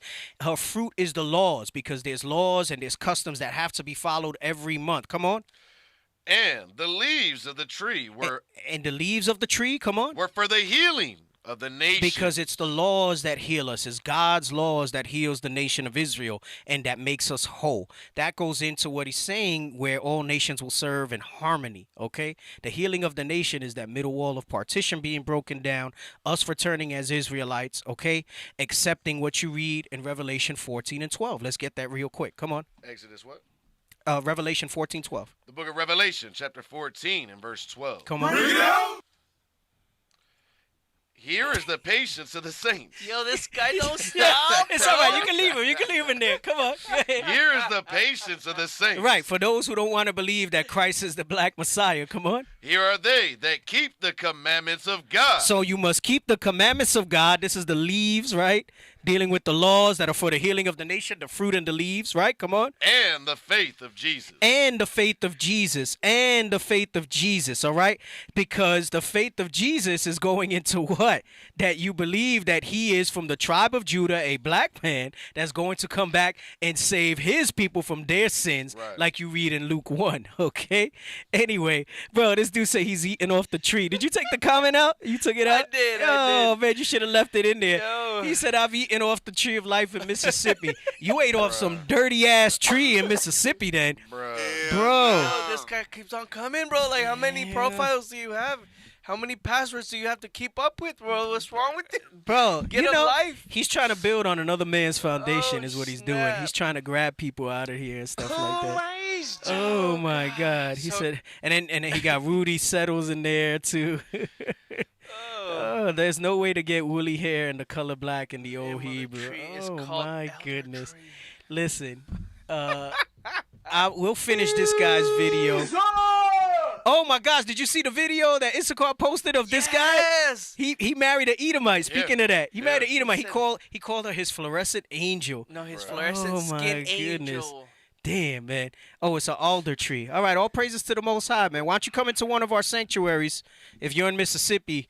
Why don't you go over there to deal with Captain Hoshea? Captain Gedaliah out there. Captain Gedaliah, right? Oh, no, this Memphis Captain Hoshea. Why don't you go pull up on our beloved Captain Gedaliah and teach him about the alder tree, all right? Yeah. And see what's up. Let's see if you can show us what's good, all right? You got any closing comments? We did plus anyway, bro. I'm trying to wrap it up. We did the plus. Wow. Nah, but I didn't get through everything. I still have so much more that we got to review. Hey, my wife texted me. She was like, "Hey, tell Deacon do the plus plus." Nah, we did the plus already. I don't want to keep it going too long. It's 10 o'clock. I know. I'm already hot and sweaty in here, man. I gotta get going. We'll run it next week. We'll run it back next week. But we don't have off next week. Oh, we don't have off next week? I'm kidding. Man, you're going to make me stay here till midnight going over stuff. Oh, man. Wow, this clown said Bishop will bow to me. Yeah, you know what? Better yet, don't post up to the school with that attitude. Yeah. Wow. Hell no. Damn. Hey, what tribe you from? You know that's not Northern Kingdom, bro. No, that's not Northern Kingdom. Come on, man. I took this disrespectful ass. Oh, disrespectful ass. Kick him out of there, bro. No, not you, Rudy. That's the other brother that was saying, that's not you, Rudy. Rudy, if you believe most of it, you just got to get your spirit right to understand what the Bible says, bro. Christ is a stumbling block for them that are not capable of believing, okay? But don't let the simplicity. Can we get that? The simplicity that's in Christ. Yes, all right. I was gonna say it's not hard to understand. You don't need to go into ancient Hebrew and all this other stuff. If you're sincere, okay. If you're sincere, you cannot get all crazy trying to go into other stuff. If you're sincere, I'm gonna give this to you so that you can understand. All right, and go ahead. All right, go ahead. The book of 2 Corinthians, chapter 11 and verse 3. But I fear, lest by any means, as the serpent beguiled Eve. Right, that stuff, dealing with that thing of, oh, this is what the ancient Hebrew says or whatever. Listen, there is very little understanding of what the ancient Hebrew is nowadays, okay? That language has been corrupted. There's been some other stuff done to that. This is all part of the agenda. Man, just basically the whole nature of the show that we did today should show you that, right? It says, read it from the top again. But I fear, lest by any means, as the serpent beguiled Eve through his subtlety, so your mind should be corrupted from the simplicity that is in Christ. Right. Don't let your mind be corrupted in the simplicity that is in Christ, okay? The scripture tells you what he looks like. It tells you what all the Hebrews look like, okay? There is no complication in that. It's that Occam's razor, right? Yeah. Usually the simplest explanation is what it is, okay? It's not going to be this complicated thing. And you don't have to persuade anybody to believe these scriptures. He said, if I can't debunk any of this, you don't see us trying to debunk that stuff. You keep it moving. Just like Christ said, dust off the dust from your feet and leave that city if they don't want to receive you. So if a brother don't want to receive you because you feel like you got to defend that, what you need to do is to be persuaded in your own mind and your own heart about those things, all right? So you don't need to be debunking Metatron, all right? We need to be dealing with people. Man, look at the moves that we're making as a body and as a nation. What the hell is a Metatron doing on freaking YouTube? Yep. All right? Meditate on that, pray and fast on that if you want to understand that, all right? And that's if you're sincere, all right? We're going to see if you're sincere or not, okay? You got something else you want to bring out before we wrap it up? No, sir. No? Okay, all right. All praises, all praises. Well, that's the show for tonight. Like I said, there's still so much more information that I got. There's so much more that I've been wanting to bring out. I know we went a little slow with that article. That was kind of the setup for everything else that I wanted to bring out to show you what was going on in that regard. But we still have other stuff. Well, I don't even think next week we're probably going to deal with this bastard that dwells in Ashdod.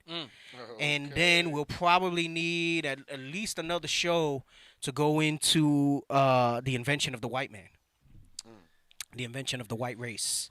I got a little excerpt from that book. We got the little clip of the guy who spoke about it. I got like a PDF. Right. Yeah, I got some stuff that we're going to bring out in regards to that and bring that understanding out. All right. So y'all stay safe out there. Don't celebrate Thanksgiving. Yes. All right. I'm sure Metatron might be out there celebrating that. So hey. He gonna talk about the old Hebrew and Christ ain't black, but he gonna be eating some turkey and ham. Yeah, ham and whatever else tomorrow, right? Tyrone is as well. Hey, donate to the Booster Club, brothers and sisters. The Booster Club is very important. Okay, the Booster Club is the way you help the prophets travel to different countries and spread the gospel, the good news that we are the Israelites, that we must repent and keep God's commandments. All right, change the lives of our brothers and sisters in other countries as well. The Booster Club. Big time. Hey, and I have been seeing your support and your donations come into there.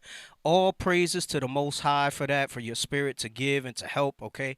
Let's continue to roll in that spirit. Let's support these missions, all right? We're lining up more trips going into next year. For those who don't know, again, talk about you want to debunk a Metatron, whatever that is, or whomever that is, that's on the internet.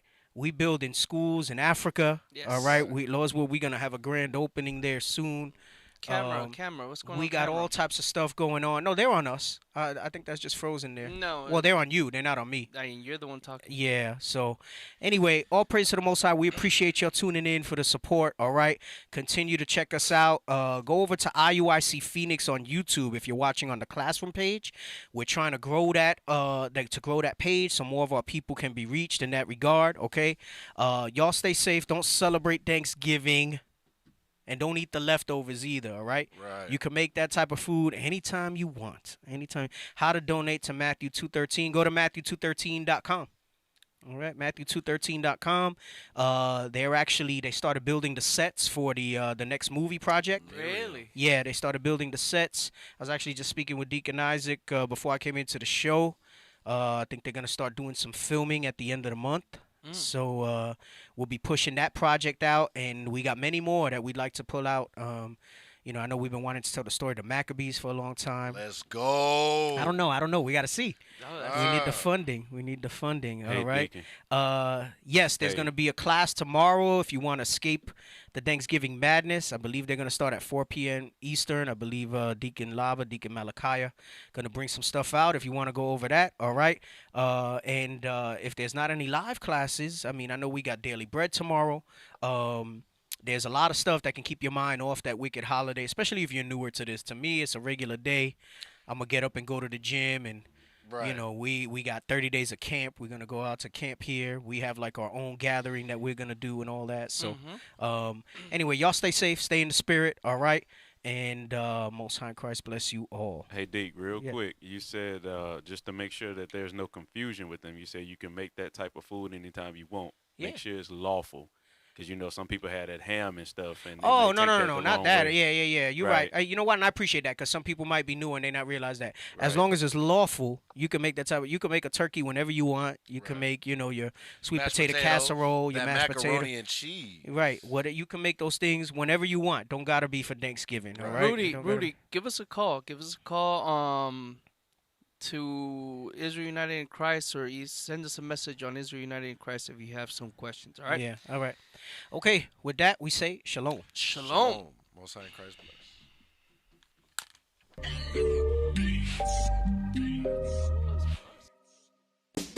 This for the Southern Kingdom, Kwam Yasharallah. Hey, one nation, one nation. This for the Northern Kingdom, Viva la Raza. We one nation, one nation. This for the Southern Kingdom, Kwam Yasharallah. Hey, one nation, one nation. This for the Northern Kingdom, Viva la Raza. We one nation, one nation. It wouldn't be Israel without Mexicans. Black love, brown pride, cause we next to kin. We ain't gotta tell Esau to let's be friends, cause we above all nations and we better than them. We the salt of the earth, ayy. And we been king since birth, ayy. We put the kingdom first, ayy.